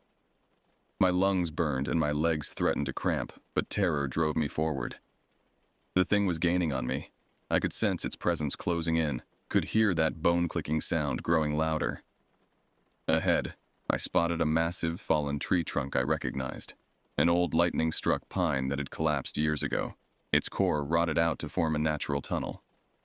Without conscious thought, I veered toward it, diving into the hollow space and pressing myself as far back as possible. The confined space smelled of damp wood and decay. I pressed my hand against my mouth, forcing my breathing to quiet despite my hammering heart. Outside, the scuttling stopped. I could sense it moving around the log, investigating. A shadow passed over the opening, blocking what little light remained. Then I heard it, my own voice, played back with horrifying accuracy but wrong somehow, like words pushed through machinery that was never meant to speak. "Hey, you lost? Need a hand?" My earlier words repeated in a distorted parody of my voice. It wasn't just mimicking. There was a questioning inflection, an experimental quality, as if it were trying to understand the purpose of human speech. It repeated the phrase, each iteration becoming more garbled, more distorted, until it barely resembled language at all. Just sounds twisted into an approximation of human communication. I remained motionless, barely daring to breathe. Minutes stretched like hours as the creature circled the fallen tree, occasionally letting out that terrible clicking sound. Eventually, the noises began to fade, moving away down the trail. I counted slowly in my head, reaching 300 before I dared to move. My limbs had stiffened from holding one position, and pain shot through my cramped muscles as I inched toward the opening of the hollow trunk. The forest had grown much darker, true night having fallen while I hid. Cautiously, I peered out. The trail appeared empty. The only sounds were the normal chorus of night insects and the distant hoot of an owl. Natural sounds that had been conspicuously absent before. I allowed myself a moment of hope. Perhaps it had lost interest, moved on to easier prey. I extracted myself from the hollow log, wincing as my joints protested. Standing upright, I oriented myself. The ranger station was about 4 miles away, mostly downhill. If I could reach my truck parked at the trailhead, I could drive there in minutes and report. What exactly? What had I seen? The rational part of my mind was already trying to reinterpret the experience. Perhaps they were poachers using unusual equipment. Perhaps the poor light had distorted ordinary humans into something that seemed monstrous. Perhaps... My rationalizations died as I turned toward the lake and saw them again. They stood along the shoreline, not 3 now, but at least 7 or 8, spread out in a loose semicircle. The strange, cold light source had multiplied as well, creating pools of sickly illumination that revealed only portions of their forms, leaving the rest in merciful shadow. One held something in its elongated hand. Even from this distance, I recognized the distinctive red and blue pattern, a hiking boot identical to those worn by the Minnesota family from my tour group. Another creature extended its arm, and the first placed something inside what might have been a pouch or sack made of material I couldn't identify. Fear gripped me again, but differently this time, not just for myself but for the people I'd guided, people I was responsible for. Had these things followed us during the tour? Had they marked the family somehow? Were they already... I couldn't complete the thought. Instead, I felt for the small knife I kept on my belt. A 3-inch folding blade, practically useless against creatures of this size, but better than nothing. The cold metal against my palm provided minimal comfort as I began to edge away, staying within the tree line, hoping the darkness would conceal my movement. That's when I noticed the pile. Just beyond the circle of creatures, partially hidden by rocks, lay a mound of what appeared to be clothing, equipment, and bones. Clean, white bones arranged in patterns that defied natural scattering. Not thrown aside like the leavings of ordinary predators, but deliberately positioned, interlocked in geometric configurations no animal would create. Nausea rose in my throat. I forced it down, knowing that any sound might attract their attention. I had to get away, had to warn someone. Though what I would say, who would believe me, I had no idea. I continued my careful retreat until I reached a bend in the trail that would shield me from their view. Then I turned to hurry away, and found myself face to face with one of them. It stood directly in my path, motionless and silent. In the dim light, I could see more details of its form, the way its skin stretched too tight over its frame, the absence of visible eyes in those deep sockets, the strange articulation of its limbs. It stood upright now, its posture almost curious as it regarded me. Behind me, I heard movement, more of them, closing in. They had circled around while I was distracted by those on the shore. I was surrounded. Fight or flight narrowed to a single option. I gripped my small knife and lunged at the CR Eacher, blocking my path, aiming for what I hoped was a vulnerable area. The blade connected, scraping against something hard beneath its skin.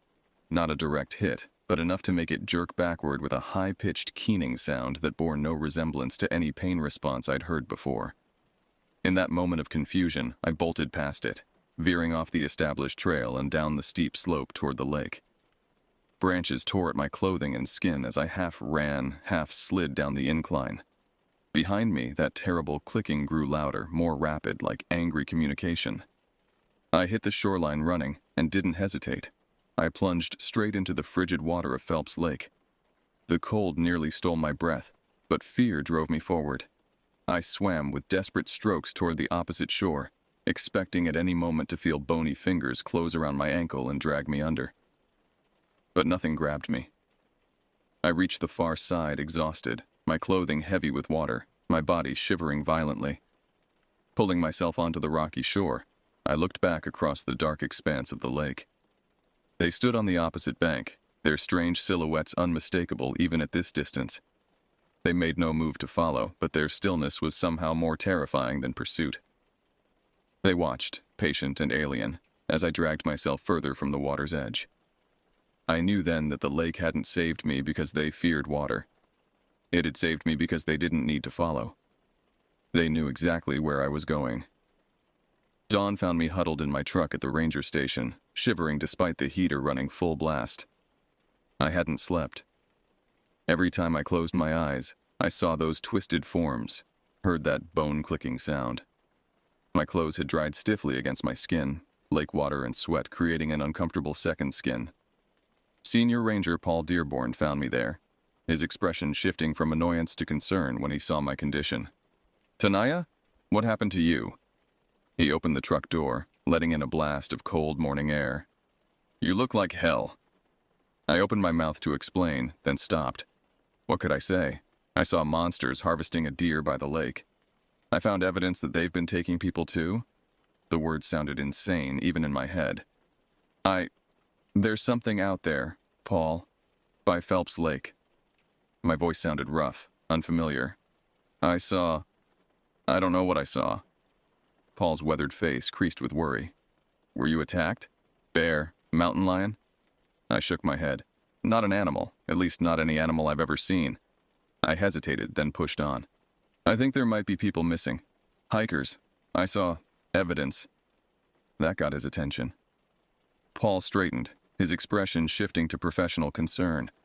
What kind of evidence? Did you find remains? I saw belongings, clothing, a boot that looks like it belonged to a family I guided yesterday. I swallowed hard. And bones, arranged in patterns. Paul's eyebrows drew together. Arranged? By what? That's what I'm trying to tell you. There's something out there. Not human, not animal, something else. The words sounded ridiculous as I spoke them, and I saw the skepticism creep into Paul's eyes. Lance, he said carefully, using my first name, a rarity for him. You've had a shock. Maybe you fell, hit your head, or ate something that didn't agree with you. He wasn't being dismissive, just rational, offering explanations that made sense in a world where things like I described didn't exist. I know what I saw, I insisted, but without conviction. In the morning light, with a respected colleague looking at me with barely concealed concern for my mental state, doubt began to creep in. Had I imagined it? A hallucination brought on by exhaustion after a long week? But the mud caked on my clothes, the scratches on my arms from branches as I fled. Those were real enough. Paul sighed. Look, take the day off. Get some rest. I'll send a patrol around Phelps Lake, check for any signs of disturbance or missing hikers. If there's anything to find, we'll find it. I nodded, too tired to argue. Just be careful. Don't go alone, and be back before dark. He gave me a long look. We'll be careful. Now go home, get some sleep. Doctor's orders. I drove back to my small cabin on the outskirts of Moose, the nearest settlement to the park headquarters. The morning was bright, sunlight glinting off the peaks of the Tetons, everything normal and unchanged. Birds sang, traffic moved along the main road, tourists prepared for another day of sightseeing.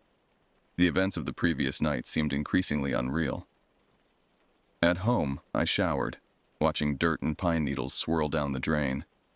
The hot water revealed more scratches and bruises than I'd realized I had, evidence of my headlong flight through the forest.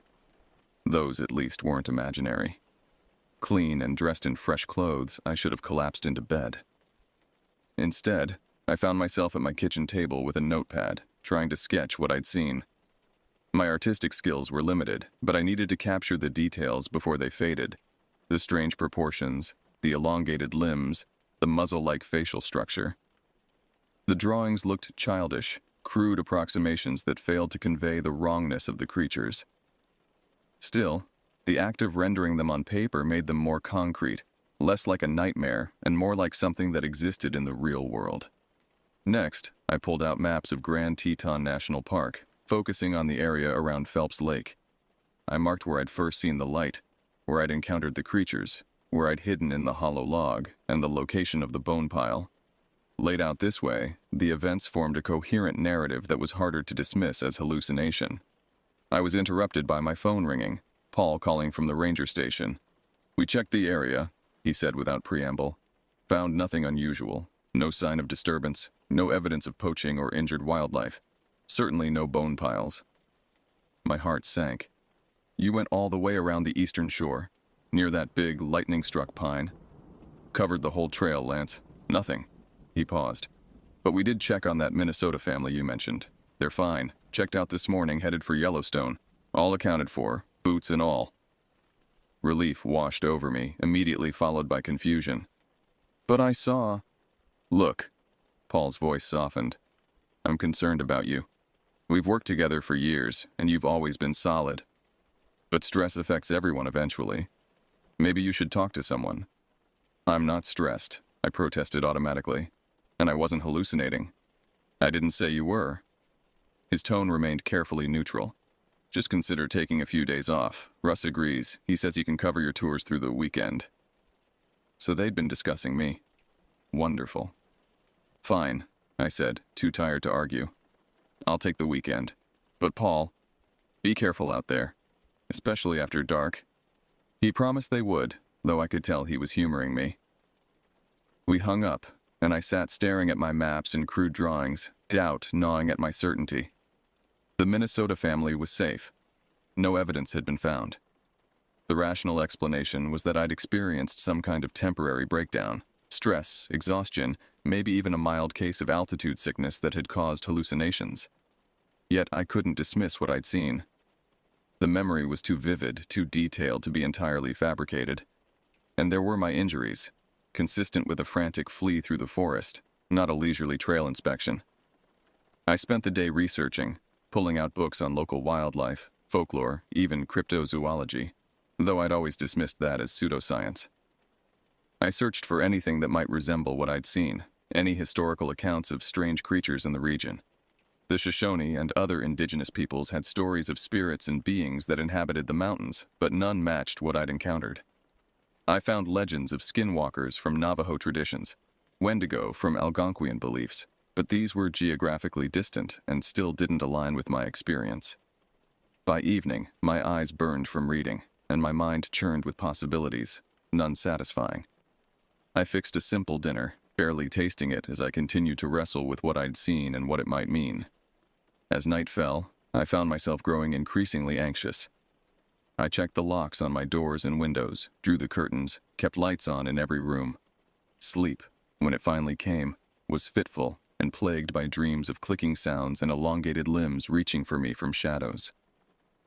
I woke before dawn, drenched in sweat despite the cool morning air. The image of that boot in the creature's hand lingered from my dreams. The Minnesota family was safe, Paul had confirmed that. But what about others? Had there been hikers or campers who hadn't returned, whose absence hadn't yet been noted? I showered and dressed quickly, then drove to the ranger station, arriving just as the morning shift was starting. The weekend crew was smaller, mostly focused on routine patrols and tourist assistance. To my relief, Paul wasn't there. I wasn't ready for another concerned lecture. Instead, I found Marcy Whitetree, a junior ranger who'd joined the service the previous year. She was logging weather conditions when I walked in. "Lance, thought you were off this weekend." She looked up from her computer, pushing her glasses higher on her nose. "Just stopped by to check something," I said casually, moving to the incident board where reports of missing hikers, wildlife sightings, and other notable events were posted. "Any unusual reports come in yesterday? Missing persons, strange sightings, anything like that?" Marcy frowned. "Not that I heard. It was pretty quiet." She studied me curiously. "Why? You expecting something?" I shrugged, trying to appear nonchalant. "Just curious. Thought I heard something on my radio before I turned it in yesterday." She seemed to accept this explanation, turning back to her weather log. I scanned the board carefully. Nothing about missing hikers or strange occurrences around Phelps Lake or anywhere else in the park. I was about to leave when the radio crackled.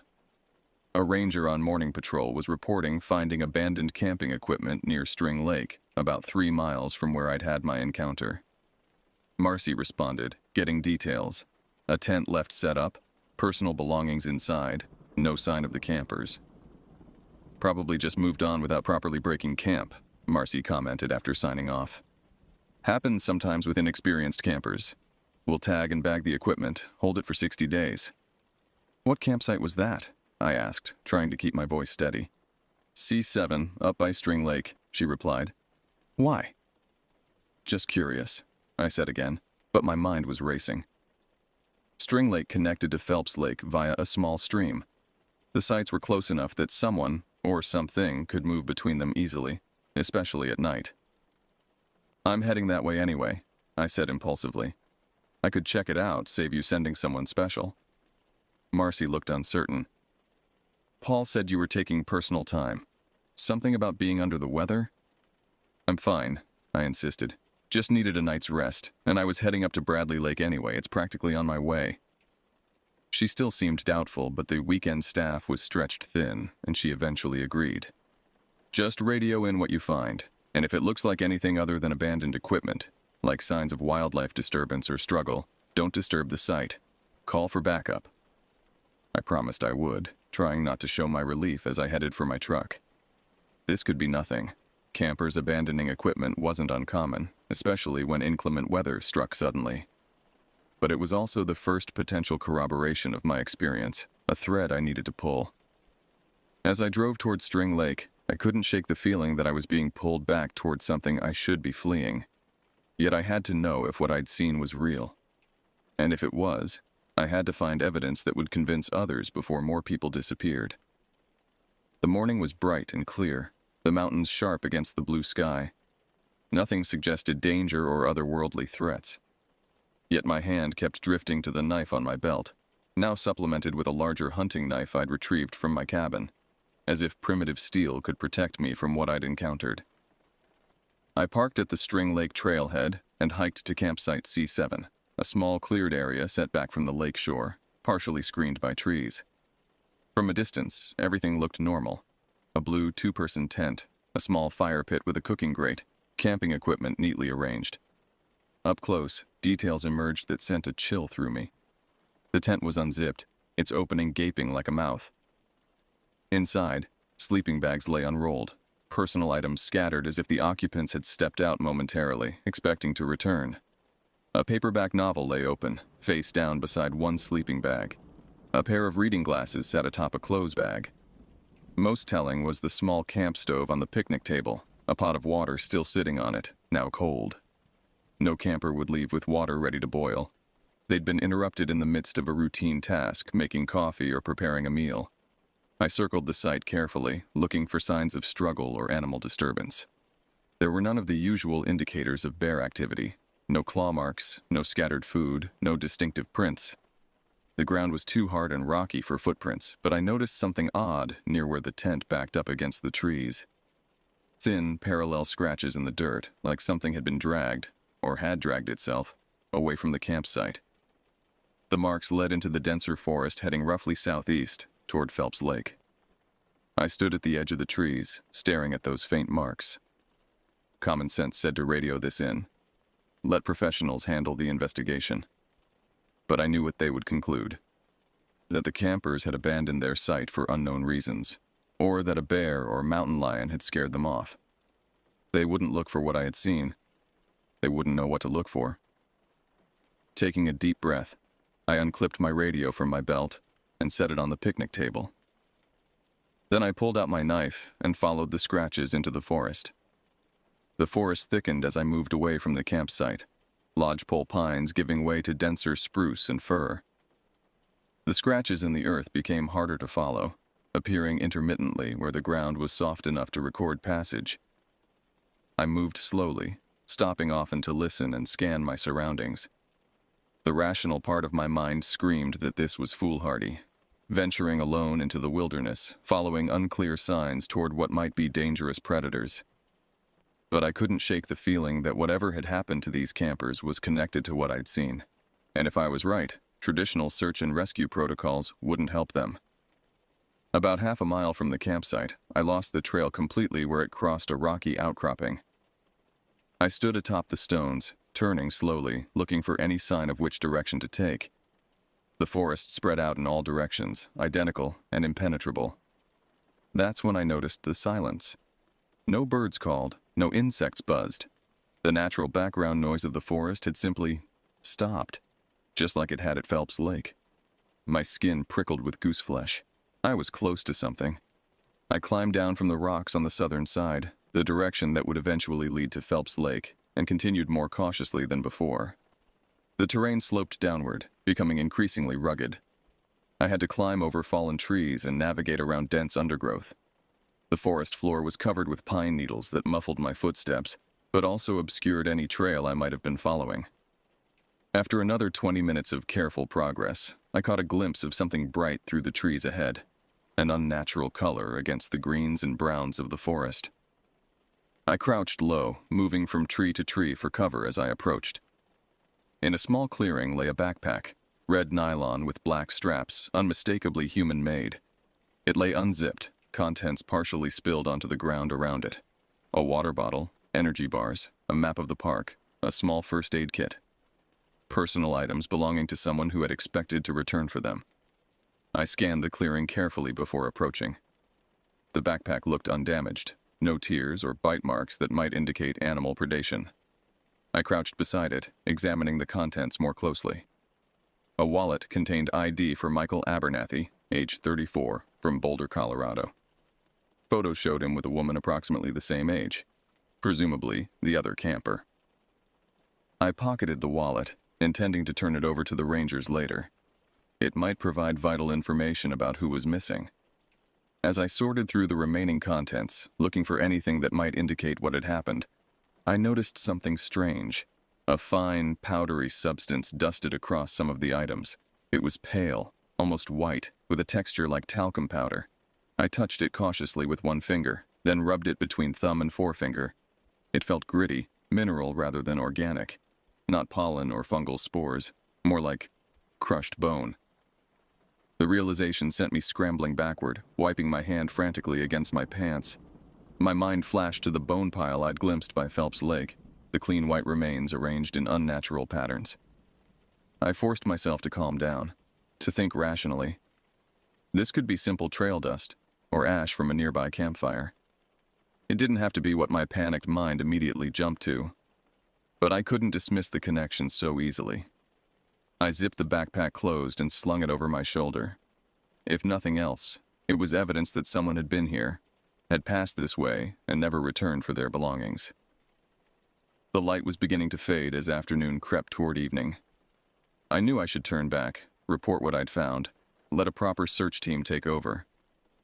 But something drove me forward, a need to confirm what I'd seen, to find evidence that would convince others. I continued downhill, moving more quickly now despite the growing darkness. The terrain was becoming familiar. I was definitely approaching Phelps Lake from the north. Within half an hour, I caught glimpses of water through the trees, the lake's surface reflecting the dim light of approaching dusk. I slowed my pace, caution overriding urgency. If the creatures I'd seen were still in the area, this was where I would find them. But I had no desire for another close encounter. I moved from tree to tree, keeping cover between myself and the lakeshore, watching and listening. The silence persisted. No natural sounds, no movement except the occasional ripple across the lake's surface caused by the light evening breeze. I circled well away from where I'd had my first encounter, working my way toward the eastern shore. As the sun dipped below the mountains, casting long shadows across the water, I spotted movement on the far side of the lake. Something large shifted among the trees, followed by another, then a third. The distance was too great to make out details, but the unnatural way they moved, all wrong angles and jerky coordination, left no doubt in my mind. They were back, or perhaps they had never left. I crouched behind a large boulder, using binoculars from my pack to observe from a safer distance. Through the magnified lenses, I could make out 3 figures moving along the shoreline. Their proportions remained as disturbing as I remembered, too tall, too thin, with joints that bent in impossible ways. They moved with purpose, examining the ground, occasionally stopping to collect something I couldn't identify. They worked methodically, covering the area where I had fled 2 nights before. Were they looking for me? The thought sent ice through my veins. Had they tracked me somehow, followed my scent or trail back to my home? Were they now retracing my steps, hunting me with the same clinical precision they had shown with the deer? I forced the thought aside. I needed evidence, something I could show the rangers, something that would convince them I wasn't suffering delusions or stress-induced hallucinations. The light was failing rapidly now, making photography impossible without flash, which would give away my position. Instead, I pulled out my small notebook and began sketching quickly, trying to capture the distinctive silhouettes, the impossible anatomy, the methodical movements. As I watched, one of the figures straightened suddenly, lifting what appeared to be a head to scan the shoreline. Though I couldn't discern eyes from this distance, I had the distinct impression it was looking directly at my hiding place. I ducked down, heart hammering against my ribs. Had it seen me? Sensed me somehow? I counted slowly to 30, then cautiously peered over the boulder again. The figures had vanished. I scanned the shoreline frantically, searching for any sign of movement, any indication of where they had gone. Nothing. The far shore appeared completely deserted, as if they had never been there at all. The sudden absence was almost more terrifying than their presence had been. Had they simply moved into deeper shadow, or were they now moving around the lake toward me? I shouldered the backpack and began retreating up the slope, away from the water, keeping the boulder between myself and the shore as long as possible. Night was falling in earnest now, the forest growing darker by the minute. I pulled out my flashlight, but hesitated to switch it on, remembering how the light had given me away before. Instead, I moved carefully, letting my eyes adjust to the deepening gloom, using the remaining ambient light to pick my way between trees. I had gone perhaps 100 yards when I heard it, that distinctive clicking sound, like bones tapping together. Not from behind me, where I'd been watching the shoreline, but from somewhere ahead, between me and the way back to the ranger station. They had circled around, cutting off my retreat. I froze, straining to pinpoint the source of the sound. It seemed to come from multiple directions at once, surrounding me. The clicking accelerated, growing more urgent, more complex. Communication, I was certain. They were coordinating, positioning themselves, preparing to... I didn't wait to find out what came next. I veered sharply east, abandoning any thought of returning to the ranger station directly. If I could circle widely enough, I might be able to reach the main road that ran along the eastern edge of the park. From there, I could flag down a vehicle or walk to the nearest emergency phone. The forest grew denser as I moved away from the lake, the undergrowth catching at my clothing, slowing my progress. Behind me, the clicking continued, sometimes fading, sometimes growing louder, as if they were tracking me in relays, passing my trail from one to another. I pushed on, ignoring scratches from branches, focusing only on putting distance between myself and those sounds. The terrain began to rise more steeply. I was climbing one of the foothills that separated Phelps Lake from the main highway. The physical exertion helped combat the cold terror that threatened to overwhelm me. I concentrated on each step, each handhold, the simple mechanics of climbing keeping panic at bay. Near the crest of the hill, I paused to catch my breath, listening intently. The clicking had faded, or perhaps stopped altogether. I couldn't be certain. My pulse pounded so loudly in my ears it masked subtler sounds. I had just started to relax slightly when my foot dislodged a stone, sending it tumbling down the slope behind me. The small sound seemed magnified in the quiet night, echoing briefly before silence returned. Except it didn't return completely. From below came a response, that terrible clicking, now rapid and excited. They had heard the stone. They knew where I was. I abandoned stealth for speed, scrambling up the remaining distance to the ridgeline. Once there, I finally risked using my flashlight, sweeping its beam across the landscape ahead. Trees, rocks, more trees, and there, in the distance, a straight line cutting through the forest. The highway. Hope surged through me. If I could reach the road, I would be safer. Cars passed regularly, even at night, and the creatures seemed reluctant to reveal themselves in open areas. I hurried forward, moving as quickly as I dared through the unfamiliar terrain. The beam of my flashlight bounced erratically, creating disorienting shadows that seemed to move independently of the trees casting them. A flash of movement to my right. I swung the light toward it but caught nothing. Just trees and darkness. My imagination was working overtime, seeing threats in every shadow. Then my light caught something that stopped me cold. A structure of some kind, partially hidden among the trees about 50 yards ahead. Not a ranger station or tourist shelter. Those were clearly marked on maps, and none existed in this area. This was something else. Something that didn't belong in Grand Teton National Park. Curiosity warred with caution.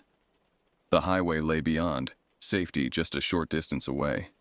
But this structure might contain answers, evidence of what these creatures were, where they came from, why they were here. Behind me, the clicking grew louder. The decision was made for me. I moved toward the structure, hoping it might offer temporary shelter, a place to hide until the creatures moved on. As I drew closer, details emerged. It wasn't a building in any conventional sense. It appeared to be a framework of branches and bones woven together in complex geometric patterns. The bones weren't all animal. Some were unmistakably human. Ribs curved to form archways. Femurs and tibias created support structures, Skulls adorned junction points like macabre decorations. The entire construction glowed faintly with the same cold, pulsing light I had seen the creatures using. A pale, blue-white radiance that seemed to emanate from within the bones themselves. My rational mind rejected what I was seeing. This couldn't exist. Not here, not anywhere. Yet there it stood, a grotesque monument that defied explanation. I circled it cautiously, keeping my distance. The structure was about 15 feet in diameter, rising to a point about 12 feet high. It had no walls as such, just the interwoven framework that created a semi-transparent boundary between inside and outside. And there was definitely an inside. Through the lattice of bones, I could see a central space where the ground had been cleared and flattened. Objects were arranged there in patterns that mirrored the structure itself. Concentric circles and spiraling forms composed of parts. Animal remains, certainly, but also items I recognized as human-made. Watches, eyeglasses, wedding rings, keys. Personal effects collected and arranged with terrible precision. Among them lay something that made my heart stutter. A hiking boot, red and blue, identical to those worn by the Minnesota family from my tour group. Paul had said they were all accounted for, had checked out safely. Had he been mistaken? Had they lost belongings rather than lives? Or had the creatures collected trophies before the family escaped? I wanted to believe the latter, needed to believe it. But the bone structure told a different story. The clicking grew louder, closer. I had lingered too long. They were coming, drawn to their collection, or to me, or both. I backed away from the structure, turning to flee toward the highway still visible through the trees. 3 steps, and I collided with something solid that hadn't been there moments before. I looked up into a face that wasn't a face. That elongated muzzle, those deep sockets where eyes should be, that skin stretched too tight over an impossible framework of bone. It towered over me, at least 7 feet tall, its limbs bent at angles that human anatomy couldn't achieve. Up close, I could see details I had missed before. Its skin wasn't skin at all, more like a translucent membrane that revealed glimpses of what lay beneath. Not muscle and organs, but a complex latticework of bone and sinew arranged in patterns that mirrored the larger structure behind me. It made no immediate move to attack. Instead, it tilted its head, or what passed for a head, in what seemed almost like curiosity. Then it lifted one long, multi-jointed arm, extending what might have been a hand toward my face. I didn't wait to discover its intentions. I ducked under its reach and ran, no longer caring about direction, focused only on escape. Trees blurred past, branches whipped at my face, roots threatened to trip me. Behind me, that terrible clicking erupted in what sounded almost like excitement. The pursuit was on. I ran blindly through the forest, my flashlight beam bouncing wildly ahead of me, illuminating trees and undergrowth in chaotic flashes. Direction no longer mattered. Only distance. Only escape. Behind me, the clicking sounds multiplied and accelerated. A percussive chorus that drove me forward like a physical force. My lungs burned, my legs threatened to cramp, but terror provided fuel beyond my normal endurance. I leaped fallen logs, crashed through underbrush, splashed across small streams without breaking stride. In the back of my mind, a desperate plan formed. Reach the highway, flag down a vehicle, find witnesses, and safety in numbers. Something whistled past my ear, a projectile of some kind, though I hadn't seen the creatures carrying weapons. I ducked instinctively, changing direction, veering back toward where I thought the road might be. The forest thinned slightly, allowing me to increase my speed. The clicking behind me grew fainter. I was gaining distance, or they were falling back. Hope surged through me as I glimpsed what looked like a clearing ahead. I burst from the tree line at full sprint and skidded to a halt at the edge of a steep ravine. No road, no clearing. Just a 30-foot drop to jagged rocks below, the rushing sound of a stream at the bottom barely audible over my pounding heart. The thing that had been tracking me emerged from the trees behind me, moving with that unsettling gait. Not quite walking, not quite crawling, its limbs bending in ways that shouldn't be physically possible. It made no sound now beyond that soft, rhythmic clicking. I was trapped between it and the ravine. My hand closed around the hunting knife at my belt. A futile gesture, but the only defense I had. The creature stopped about 10 feet away, swaying slightly, its eyeless face turned toward me. It extended one long arm, opening what passed for a hand, a complex structure of jointed appendages that unfolded like the petals of some terrible flower. In its center lay a small object that glinted in the beam of my dropped flashlight. My ranger badge. I stared at it, uncomprehending. I'd been wearing that badge 2 nights ago when I first encountered these things. Somehow they had taken it, removed it from my uniform without my noticing, and now this one was returning it. The gesture made no sense. Were they intelligent enough to understand what the badge represented? Were they trying to communicate something, or was this merely another aspect of their incomprehensible behavior, like the bone structures and the arranged trophies? The creature extended its arm further, the badge still offered.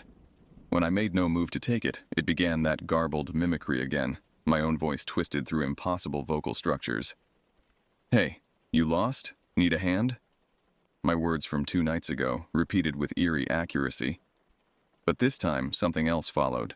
Words I hadn't spoken, assembled from sounds it must have collected from other sources. "Not safe. Go. Back." The voice shifted between syllables, a patchwork of different tones and inflections. Not conversation, not really. More like a recorded message assembled from fragments. Was it warning me? Threatening me? I couldn't tell. But it was undeniably attempting communication. "What are you?" I asked, my voice barely above a whisper. The creature tilted its head, that strange clicking intensifying briefly. Then it repeated, "Not safe. Go. Back." Behind it, more shapes emerged from the forest. 3, then 5, then more, until nearly a dozen of the creatures stood in a loose semicircle, cutting off any retreat. Some held objects, personal items I recognized from campsite C7, a water bottle, keys, a wristwatch. The one nearest me dropped my badge to the ground, then made a sweeping gesture toward the others. Not threatening, but demonstrative. Showing me something? I looked more closely at the objects they held. Not random items, but things that held meaning, that represented connection. The watch had an inscription visible on its back. The keys had a photo keychain attached, a family portrait. The water bottle bore a name written in permanent marker. These weren't just trophies. They were identifiers, markers that linked the items to specific people. Understanding bloomed, terrible in its implications. They weren't hunting humans for food or sport. They were studying us, collecting us, learning about us through our possessions, our relationships, our identities. And now they had identified me, not just as another specimen, but as something different. The badge marked me as someone with authority, someone connected to the structure of the park itself. "What happened to the people these belong to?" I asked, gesturing to the items they held. "Are they alive?" The creatures conferred in their clicking language, sounds passing between them in complex patterns. Then the one that had offered my badge stepped forward again. "Not here. Not now." The patchwork voice struggled with concepts beyond simple mimicry. Different. Place. My mind raced. Was it saying the people were somewhere else, alive but relocated? Or was different place its way of describing death? I had no framework to interpret such alien communication. More clicking, more conferring among them. Then another stepped forward, this one taller than the rest, its movements more fluid, almost graceful in their wrongness. It held out both hands, empty, a gesture that seemed deliberately non-threatening. Then it spoke, not in the patchwork voice of the first, but in a single, consistent tone. A voice I recognized with shock. Michael Abernathy, the owner of the red backpack I'd found. "You should not be here."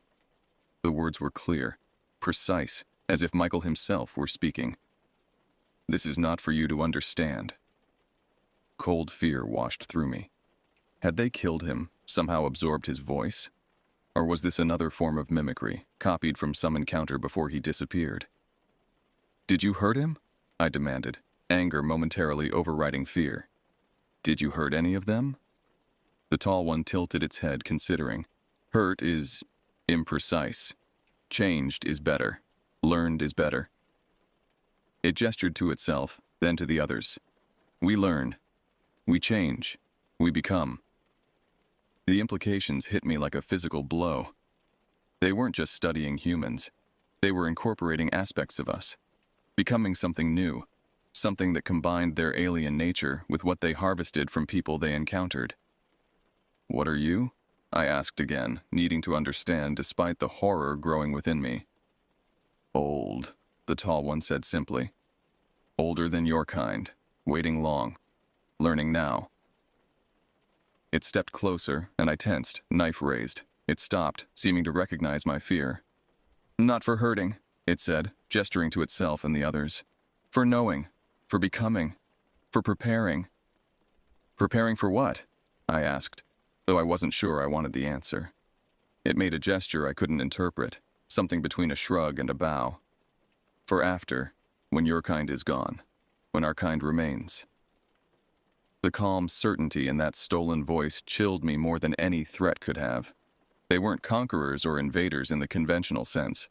They were more like successors, patient inheritors waiting for humanity's inevitable decline.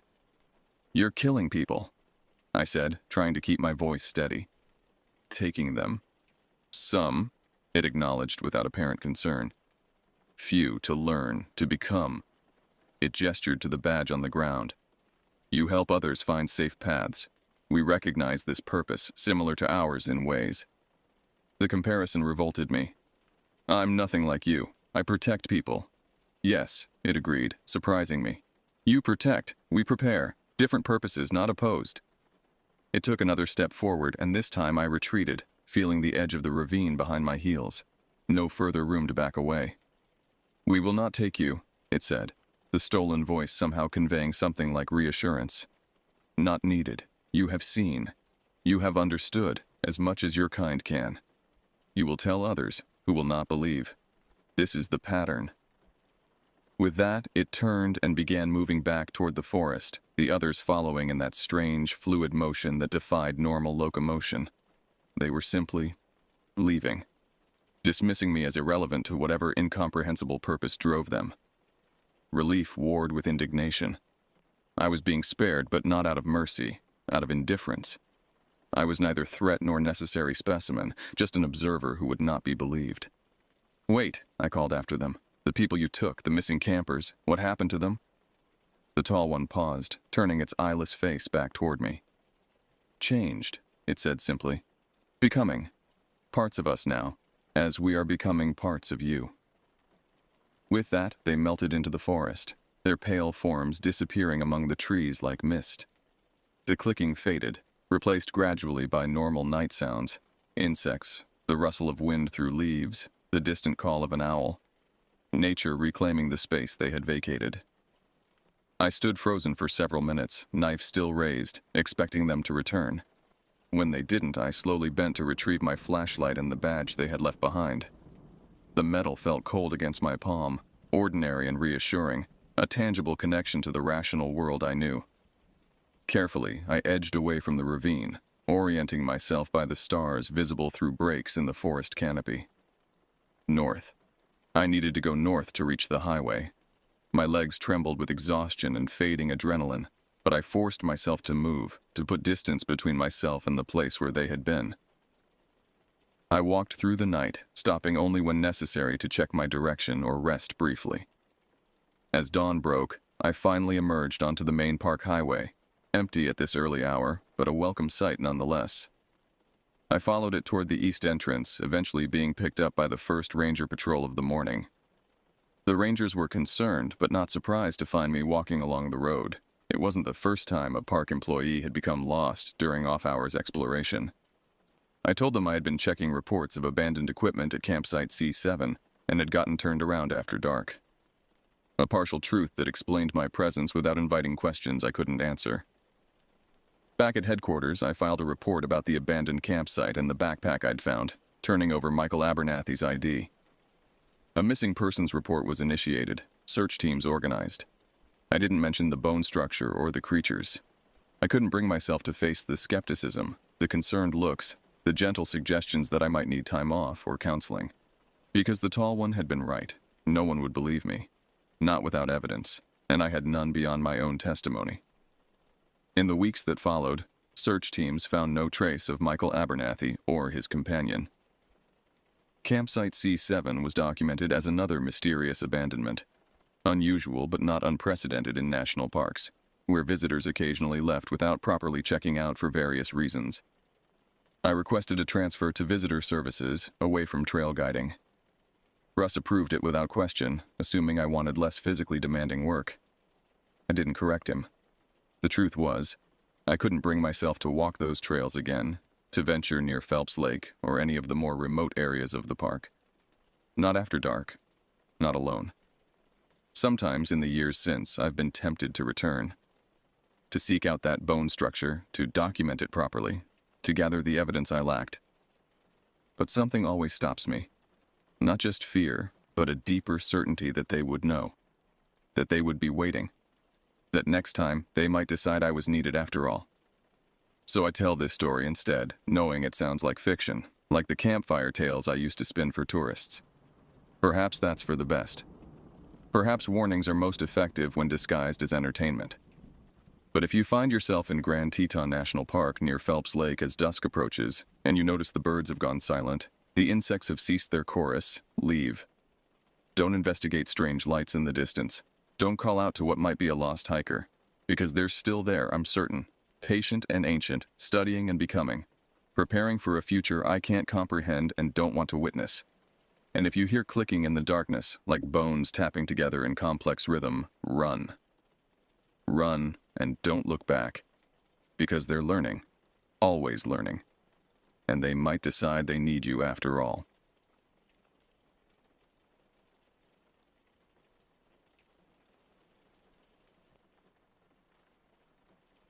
I was part of a search and rescue team dispatched to Olympic National Forest in the summer of 1991. The call came in late Thursday night just as I was finishing paperwork at the station. I had been with the Pacific Northwest Search and Rescue Unit for nearly 7 years by then, and routine calls like this one barely registered as concerning anymore. "Hiker overdue," the dispatcher said. "Name's Terry Fishgold, 47-year-old male, experienced backpacker. Wife reports he hasn't returned from a solo trip. Last seen Tuesday morning at the Quinault River trailhead." James Wilson, our team coordinator, took down the details while I gathered my gear. Terry's wife had waited until Wednesday evening before calling, assuming he'd just extended his trip by a day. When Thursday passed with no word, she contacted authorities. "What's his intended route?" I asked, spreading out the topographical map of the region. "He planned to hike north along the river for about 8 miles, then camp at the western ridge before looping back," Wilson replied. "Wife says he's hiked this trail dozens of times over the years." That was both good and bad news. Good because a familiar route meant less chance of getting seriously lost. Bad because experienced hikers rarely make simple mistakes. When they go missing, something significant has usually happened. Any medical conditions, equipment concerns? Healthy guy, regular medication for mild hypertension, well equipped with a green Kelty backpack, 3 days of supplies, standard emergency gear, and a compass. No GPS or satellite phone. I nodded. In 1991, satellite technology wasn't common among recreational hikers. Most relied on maps, compasses, and knowledge of the terrain. "Weather's been clear, no storms reported," Wilson continued. "Search begins at dawn. Local law enforcement and volunteer teams are already being notified." I drove home that night with the familiar pre-search routine running through my mind. Pack extra layers, fresh batteries, water purification tablets. Check the first aid kit, emergency rations, and signaling equipment. I laid everything out methodically, as I'd done countless times before. I lived alone in a small apartment outside Port Angeles. Photographs of mountains, forests, and successful rescues adorned my walls, visual reminders of why I chose this work. After 7 years of search and rescue operations, I'd developed a reputation for thoroughness and intuition. Some team members joked that I could think like a lost hiker. That night, as I prepared my gear, I found myself wondering what Terry Fishgold had been thinking when he realized he wasn't going to make it home on schedule. Sleep came fitfully that night. Not from anxiety, these calls were routine after all, but from the mental preparation. In my experience, 90% of missing hikers were found within the first 24 hours, often just off trail, injured but alive. I expected Terry would be among them. The Olympic National Forest was vast and unforgiving, but it generally surrendered its temporary captives without much resistance. How profoundly mistaken I was. Dawn broke gray and cool as I arrived at the Quinault River trailhead. Mist clung to the towering Douglas firs and western red cedars, creating ghostly silhouettes against the nascent light. A collection of vehicles already populated the small gravel parking area. 2 Sheriff's Department SUVs, Wilson's truck, several volunteer vehicles, and an ambulance standing by as a precaution. 42 people had answered the call, an impressive turnout for a routine search. Local law enforcement, 3 professional search and rescue teams, including our own, and about 20 civilian volunteers with varying degrees of experience. I recognized most of the professionals and nodded to them as I unloaded my gear. Wilson stood at the trailhead kiosk with Terry's wife, Brenda, a petite woman with prematurely silver hair and worry etched across her face. She clutched a photograph of Terry, a smiling, bearded man with weather-worn skin and bright eyes that suggested an affable personality. "He always comes back," she was saying as I approached. 30 years of hiking these forests, never once missed his return date by more than a few hours. Something's happened. The certainty in her voice gave me pause. Family members typically oscillated between fear and hope during these briefings. Brenda displayed neither, just a stone-faced conviction that her husband was in trouble. Wilson introduced me as one of the team leaders, and I took a moment to study the photograph. "Any specific concerns about this trip? Anything different from his usual routine?" I asked. Brenda shook her head. "Same trail he's hiked every summer for the past decade. Same gear, same plan. 3 days, up, over, and back." "Did he mention any wildlife concerns recently? Bear activity? Cougar sightings?" "No, nothing like that. Terry respects the wildlife, carries bear spray, hangs his food properly. He's meticulous about those things." I nodded, mentally processing the information. Experienced hiker, familiar route, proper equipment, no reported wildlife concerns or weather events. The equation didn't add up to trouble, yet here we were. Wilson gathered everyone for the briefing at exactly 6:15 a.m. The search area was divided into a grid, radiating outward from Terry's planned route. Each team was assigned a sector to sweep methodically. "We start with the assumption that he's injured but mobile," Wilson explained. "First priority is checking the main trail and immediate vicinity. Second priority is any terrain features where an injured hiker might seek shelter. Rock formations, large fallen trees, stream beds. We're looking for tracks, gear, any sign of recent human passage." My team was assigned the western edge of the grid near the river. 4 experienced searchers plus myself, responsible for a sector approximately 2 miles wide by 8 miles long, from the trailhead to Terry's intended camping spot at the ridge. "We maintain radio contact at all times," Wilson continued. "Check-ins every 30 minutes. If you find anything, and I mean anything, report it immediately. Don't disturb potential evidence." Evidence. The word hung in the air. In search and rescue, we tried to maintain optimism, but Wilson's choice of terminology acknowledged the darker possibilities we all recognized. The teams dispersed, moving into their assigned sectors with practiced efficiency. My group, myself, Kira Johnson, Hector Rodriguez, Patrick O'Sullivan, and William Chen, performed a final equipment check before heading out. "Standard sweep formation," I instructed. 20-foot spacing, visual contact with adjacent team members at all times, audible calls every 5 minutes. We move slowly and thoroughly.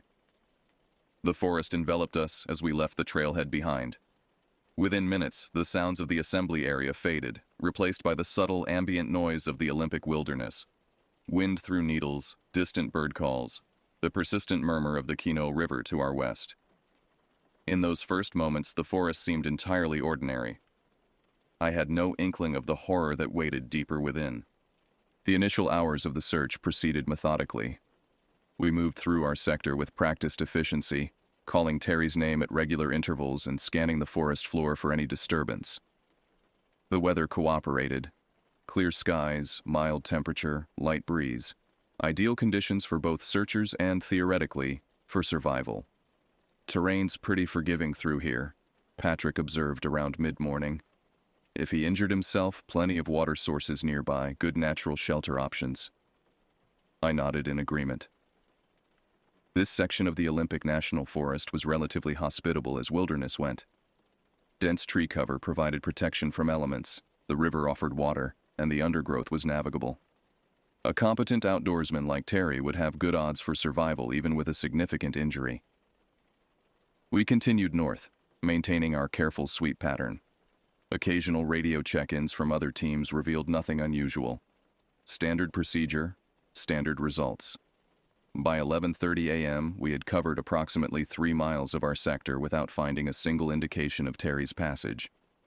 The first disruption to our routine came shortly after noon. "Team leader, this is Chen." My radio crackled. William's voice sounded controlled but tense. "I've found something, approximately half a mile east of my last reported position." "Nature of the find?" I responded, already adjusting my course. "You'll need to see this," he replied simply. The tone in his voice accelerated my pace. I radioed the rest of the team to converge on William's coordinates and moved briskly through the underbrush. When I arrived about 15 minutes later, I found William standing in a small clearing, his gaze directed upward. Patrick arrived moments later, followed by Kira and Hector. All of us stood silently, looking up at William's discovery. Suspended approximately 30 feet above ground, caught in the upper branches of a slender hemlock, was a backpack. The distinctive green kelty with a red patch sewn onto the side matched the description of Terry's equipment perfectly. But its condition and position defied immediate explanation. The pack hung awkwardly, impaled on several branches. Its contents had spilled partially, scattering items among the upper foliage and onto the forest floor below. Most disturbing was the condition of the pack itself. The fabric was shredded in long, parallel tiers, as though something with immense strength had ripped through the reinforced nylon. "How the hell did it get up there?" Patrick whispered. The question hung in the air. The hemlock's trunk was smooth, its lower branches too thin to support an adult's weight. The pack's position suggested it had been thrown or propelled upward with tremendous force. "Could a bear have done this?" Kira asked, though her tone suggested skepticism. I'd participated in numerous wilderness searches involving bear encounters. This didn't fit the pattern. Bears typically tore into packs on the ground, scattered the contents widely in search of food, and left distinctive claw and bite marks. This pack looked as though it had been deliberately placed beyond reach, torn with almost surgical precision. "We need to retrieve it," I decided. "Hector, you're our best climber. Can you rig a line and get up there?" Hector studied the tree, calculating risks and approach. "Tree's not ideal for climbing, but I can set up a rope system. Might damage some branches getting up there." "Proceed," I instructed. "Document everything with the camera before disturbing the scene." While Hector prepared his climbing gear, I radioed Wilson with our discovery. His response was immediate. "Photograph everything. Catalog any items recovered. This changes the search parameters." Indeed it did. Finding Terry's pack in such a condition shifted our assumptions dramatically. This was no longer a search for a hiker who might have wandered off trail or suffered a minor injury. Something more disturbing had occurred. Hector ascended methodically, photographing the pack's position from multiple angles before carefully dislodging it from the branches. The process took nearly 40 minutes, during which the rest of us documented the ground beneath the tree, searching for any additional evidence. When the pack finally reached the ground, we examined it thoroughly. The damage was even more apparent up close. 5 parallel tiers ran from top to bottom on the main compartment, each approximately 8 inches long. The fabric between tiers was stretched and deformed, suggesting whatever had caused them had tremendous strength. Inside, we found Terry's water bottle, cracked but still containing liquid. A half-eaten sandwich wrapped in waxed paper was crushed and soiled. A map, compass, flashlight, and first aid kit were still present, though disarranged. His wallet remained in an inner pocket, containing identification, $47 in cash, and credit cards.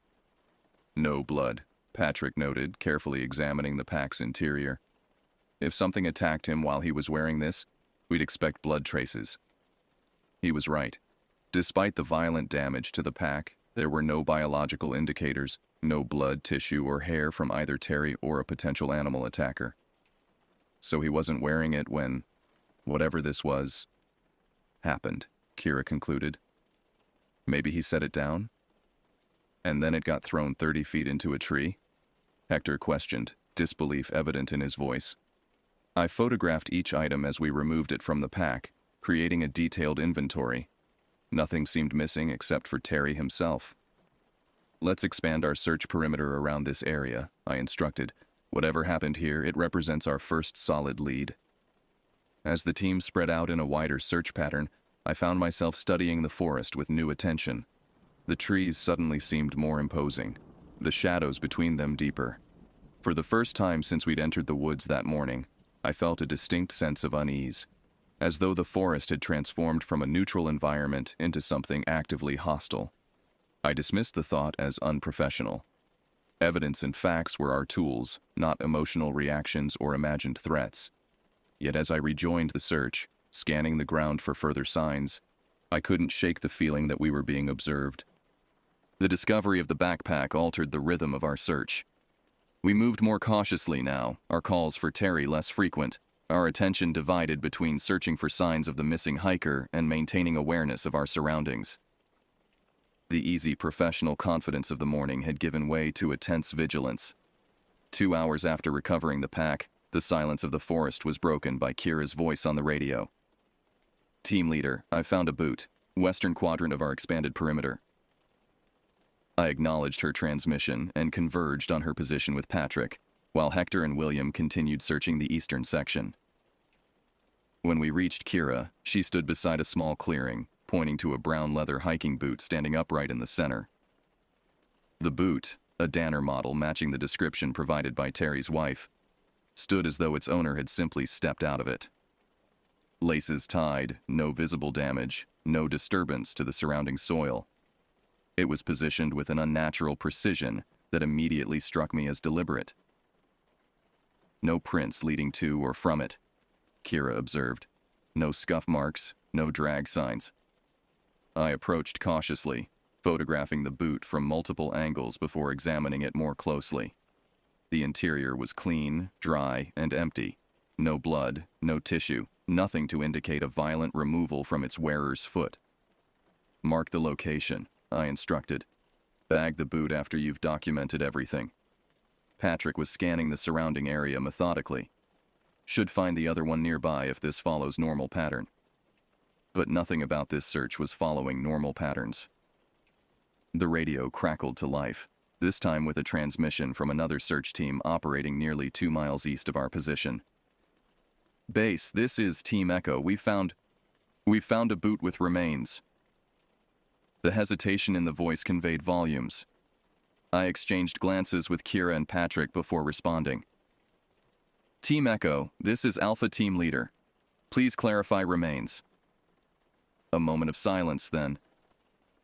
A boot with a severed foot still inside. Right foot, male, severed approximately mid-ankle. Tissue condition suggests recent trauma.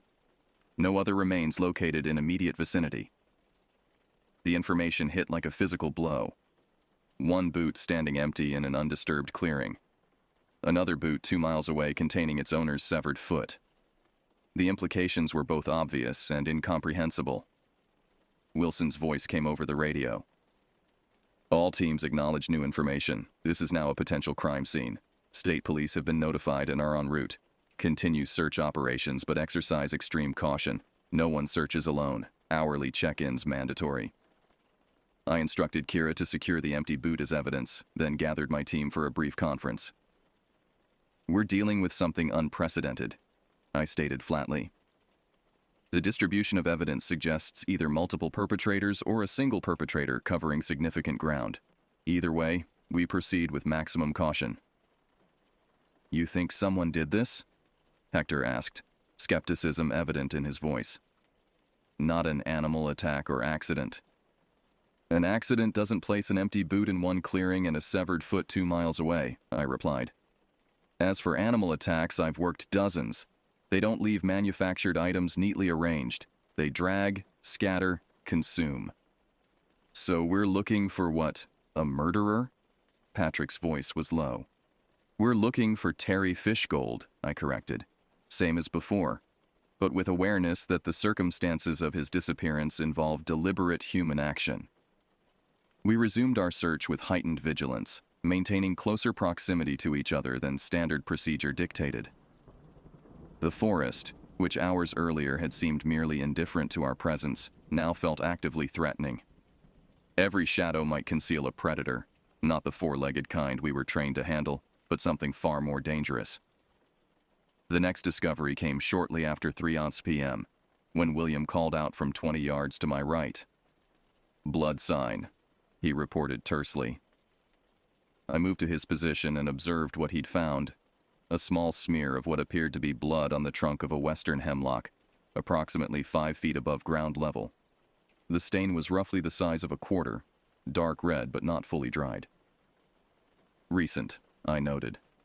Within the last 24 hours. Patrick discovered another blood droplet 10 feet away, higher up on another tree. Then Kira found spatter on low-hanging branches nearby. We began marking each discovery with small flags, creating a visible record of the blood distribution. What emerged over the next hour defied rational explanation. The blood pattern extended through our search area with no discernible trajectory or origin point. Droplets, smears, and fine spray appeared on trees, rocks, and underbrush in a scattered pattern that covered hundreds of square yards. Most disturbing were the vertical placements. Blood traces appeared on tree trunks at heights ranging from ground level to nearly 15 feet, often on smooth bark with no adjacent branches that could have been used for climbing. "This isn't possible," Patrick muttered as we documented a particularly peculiar grouping, a semicircle of 8 distinct droplets arranged in an arc on a fallen log. The pattern's too deliberate. He was right. The distribution suggested intention rather than chance or natural causes, as though something had methodically painted the forest with Terry's blood, creating a macabre gallery that we were now cataloging. By late afternoon, we had documented over 60 distinct blood traces within our search sector. Reports from other teams indicated similar findings throughout the grid. The blood trail, if it could be called that, extended across miles of forest in all directions. As daylight began to fade, Wilson made the decision to establish a base camp near Terry's intended destination at the ridge. Teams would converge there, rest overnight, and resume the search at dawn. State police investigators were on site, processing the evidence we discovered and coordinating with forensics teams. We hiked the remaining distance to the ridge in the gathering dusk, each of us lost in private thoughts. The forest grew darker around us, and for the first time in my search and rescue career, I found myself dreading the night ahead. Base camp was established in a small clearing near the ridge. 8 tents, a central command post with radio equipment, and a perimeter illuminated by portable lights. The state police had arrived with additional resources, including forensic specialists who were processing the recovered evidence. Wilson gathered the team leaders for a situation update while the rest of the searchers set up camp and prepared meals. The atmosphere was subdued. The usual camaraderie of shared purpose had been replaced by a tense wariness. "What we know so far," Wilson began, spreading a map across the folding table. "Terry Fishgold left the Canoe trailhead Tuesday morning, planned for a 3-day circuit. His backpack was recovered approximately 4 miles from the trailhead, damaged and suspended in a tree. One boot was found empty, the other containing his severed right foot, located approximately 2 miles east. Blood traces have been documented throughout the search grid, with no clear pattern of distribution. The facts, stated clinically, somehow made the situation more disturbing rather than less. Preliminary analysis from forensics confirms all blood samples tested so far match the same blood type as Terry," Wilson continued. "Time of deposition varies, with some samples appearing fresher than others, suggesting the blood was distributed over a period of several hours, possibly continuing into today." "Any signs of other individuals in the area?" asked the leader of Team Echo. "Nothing conclusive.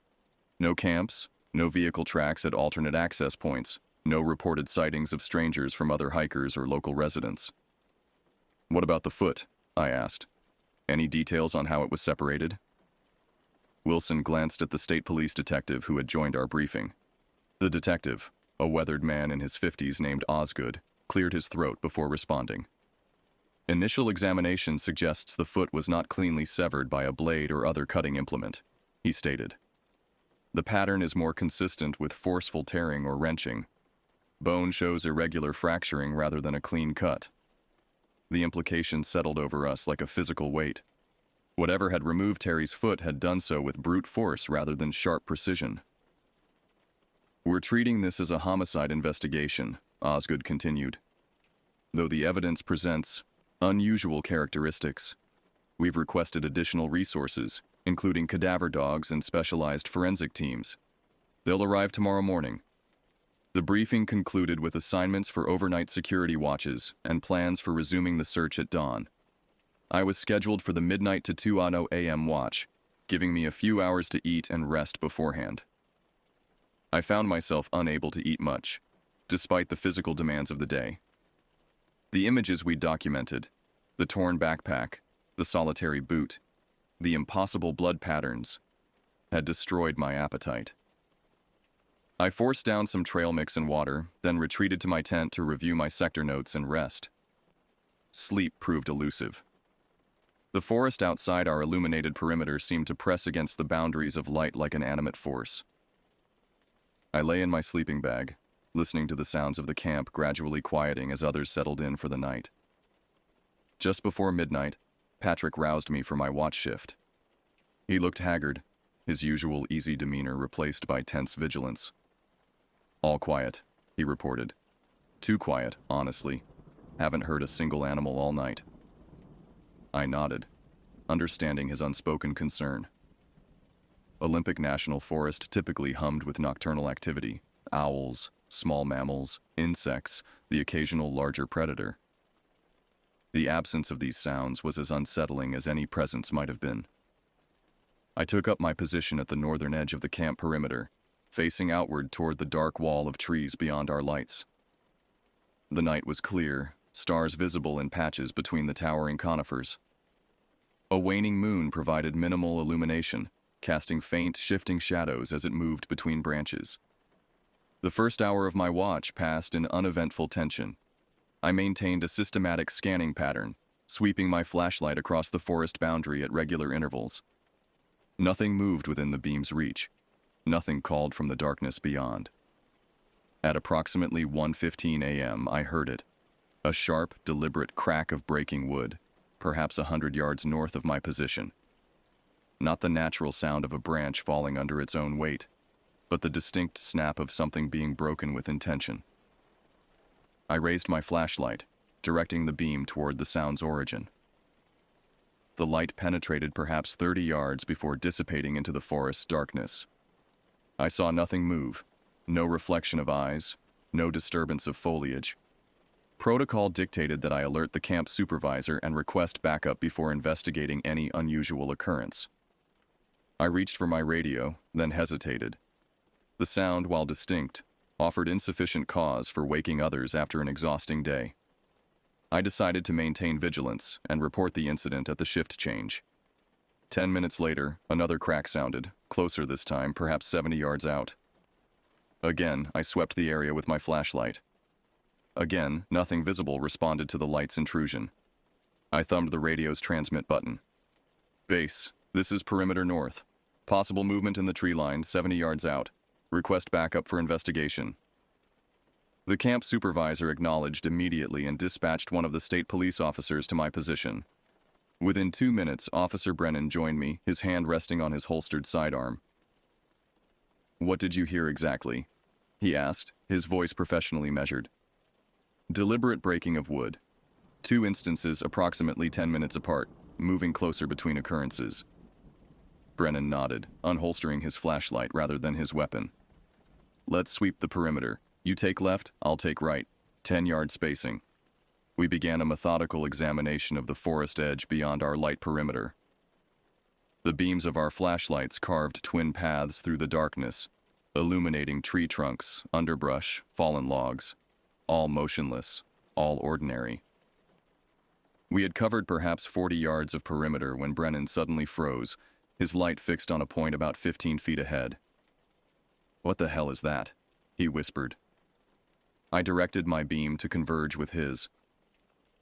There, on the trunk of a massive Douglas fir approximately 7 feet above ground level, was a fresh blood smear.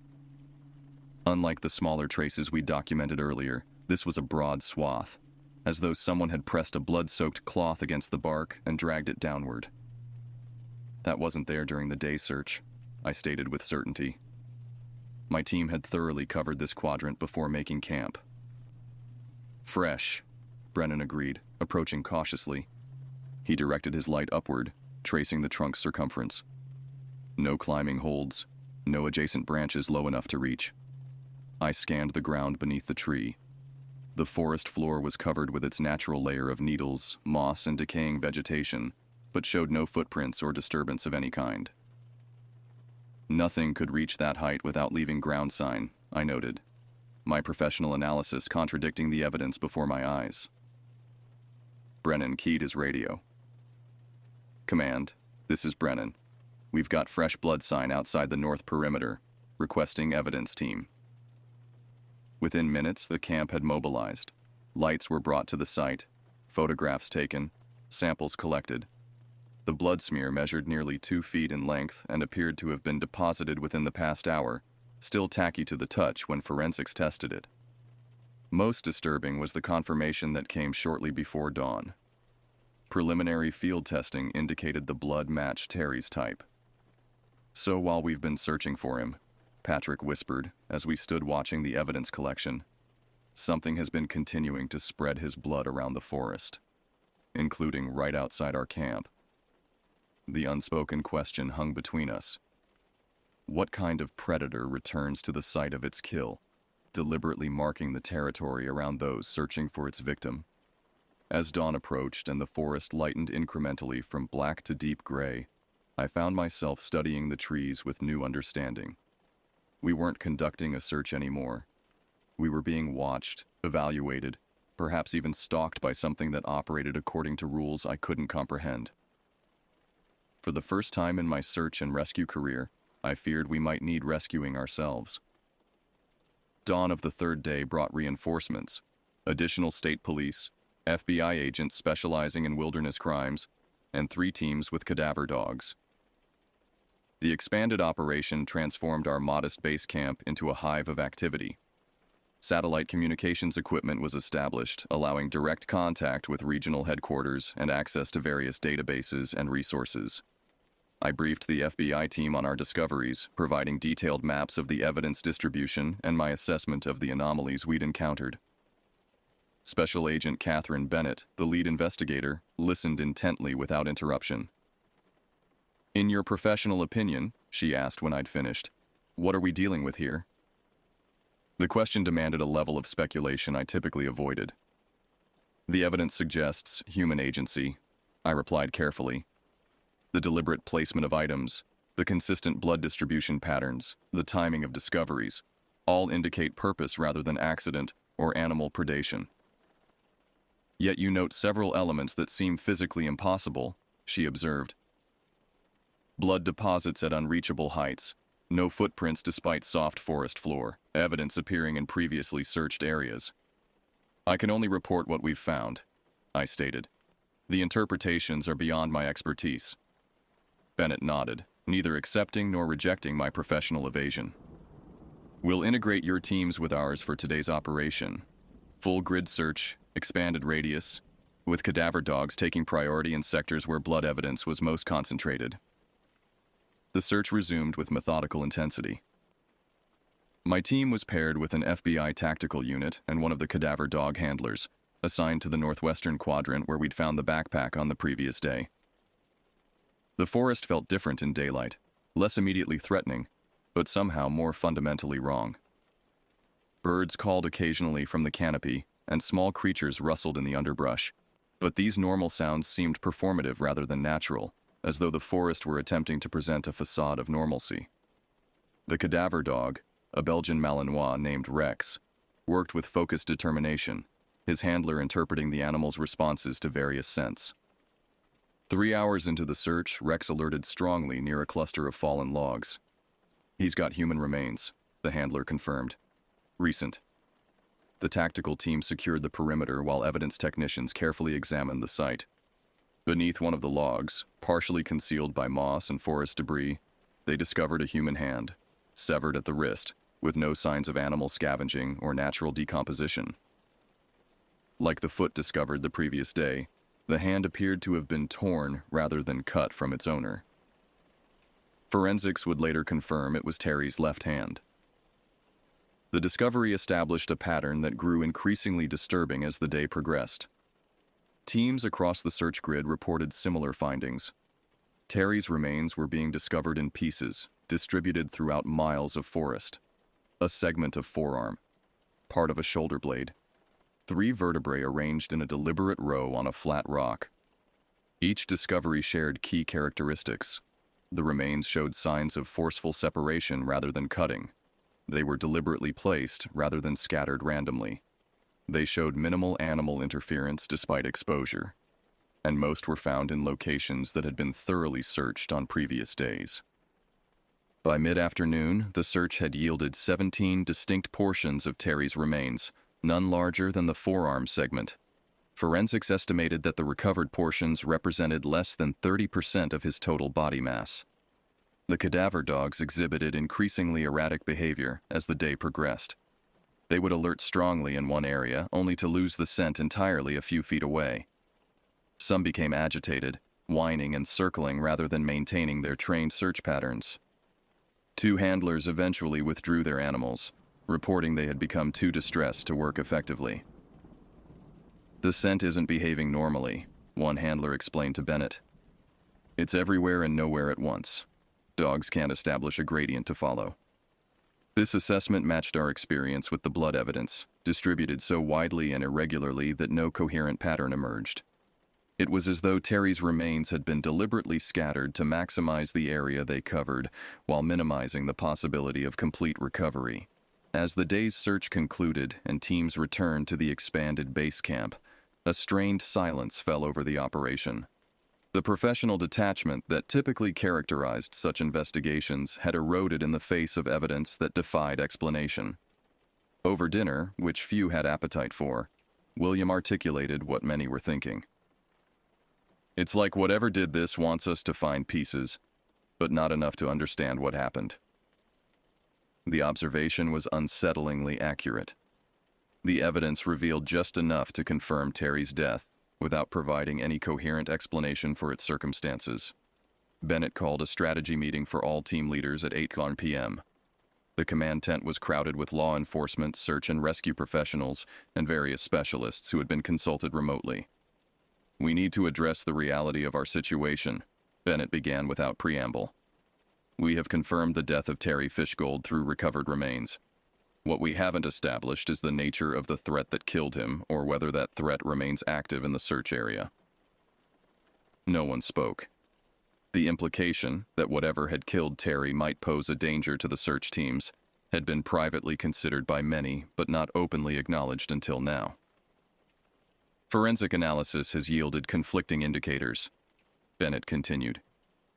"The damage to human tissue suggests extreme force application consistent with certain predatory animals. However, the distribution pattern and placement of evidence is consistent with human agency and intention." "You're suggesting we're looking for either an animal with human intelligence or a human with animal strength," Osgood stated flatly. "I'm suggesting we lack sufficient data to form a conclusion," Bennett replied, "and that this uncertainty represents a potential security risk to personnel." The discussion that followed was tense and inconclusive. Various theories were proposed: a deranged individual with wilderness skills, a previously undocumented predator species, even the possibility of multiple perpetrators working in coordination. None adequately explained all the evidence we'd encountered. As the meeting concluded, Bennett announced her decision. "We'll maintain the search operation for one more day. focused on recovery rather than rescue. Security protocols will be enhanced. No one works alone, no one moves beyond visual contact with their team. At sundown tomorrow, we reassess based on findings. I return to my tent afterward, documenting the day's discoveries in my field notebook.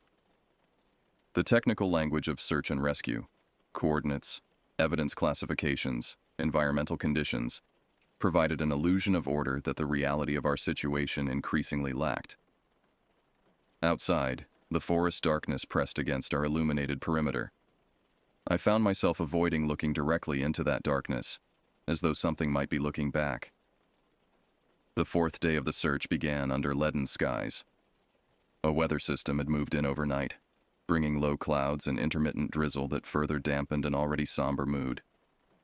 Bennett reorganized the search patterns, concentrating resources in areas where previous evidence had been discovered while maintaining security teams at the perimeter.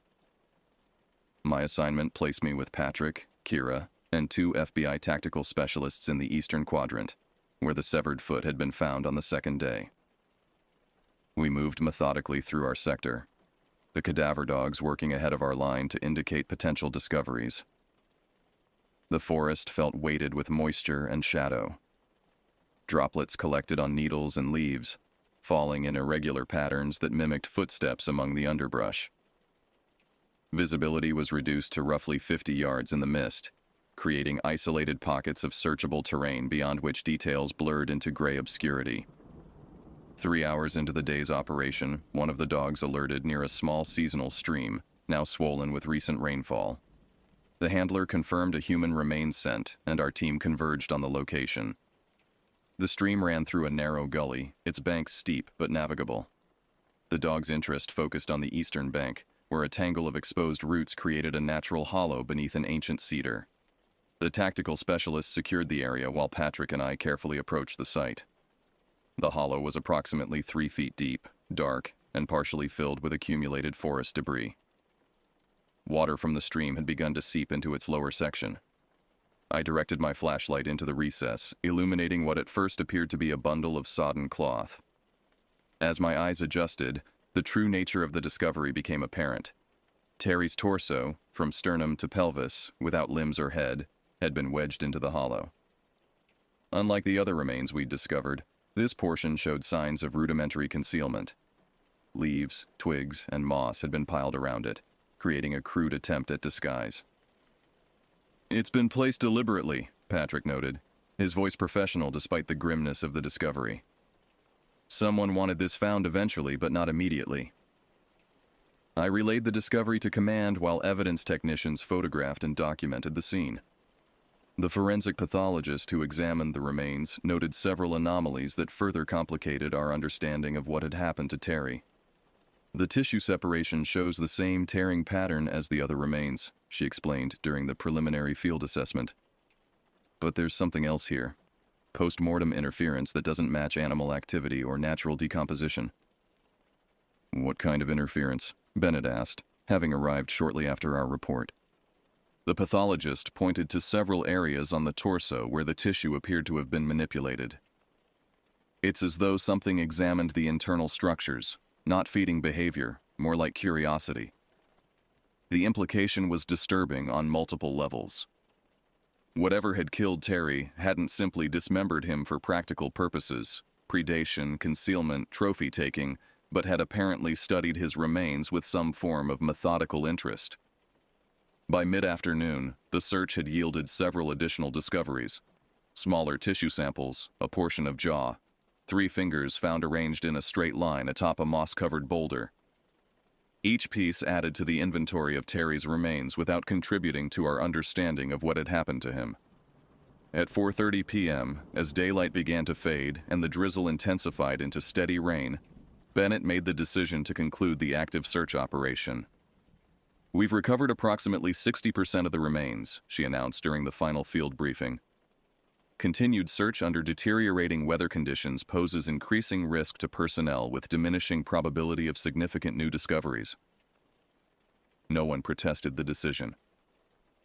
The search had evolved beyond its initial purpose of finding a missing hiker into something more complex and disturbing. a futile attempt to assemble a coherent explanation from fragments of evidence that actively resisted interpretation. The dismantling of the base camp proceeded with efficient solemnity.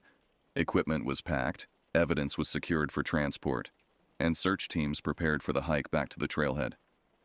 State police would maintain a presence in the area for several more days, and trail access would remain restricted pending completion of the investigation. As I packed my gear, I found myself drawn to the edge of our clearing, gazing into the forest that had become both crime scene and adversary over the past 4 days. The trees stood impassive in the rain, revealing nothing of what they had witnessed. Patrick joined me, following my gaze into the dripping foliage. "You know we're leaving with more questions than answers," he observed quietly. I nodded. "The official report will cite animal predation with unusual characteristics. They'll speculate about a rogue bear or cougar with aberrant behavior patterns. They'll note the distribution of remains as consistent with scavenger activity. And they'll be wrong about all of it." "What do you think happened?" I considered the question carefully. My professional reputation was built on evidence-based assessment, not speculation or imagination. Yet everything about this search had challenged the boundaries of my experience and understanding. "I think something in these woods operates according to rules we don't comprehend," I finally replied. "Something that wanted us to find pieces of Terry without ever understanding what happened to him. Something that watched us searching, that moved around us, that might have been within reach the entire time." Patrick didn't immediately dismiss my statement as I'd half expected. Instead, he continued looking into the forest with renewed wariness.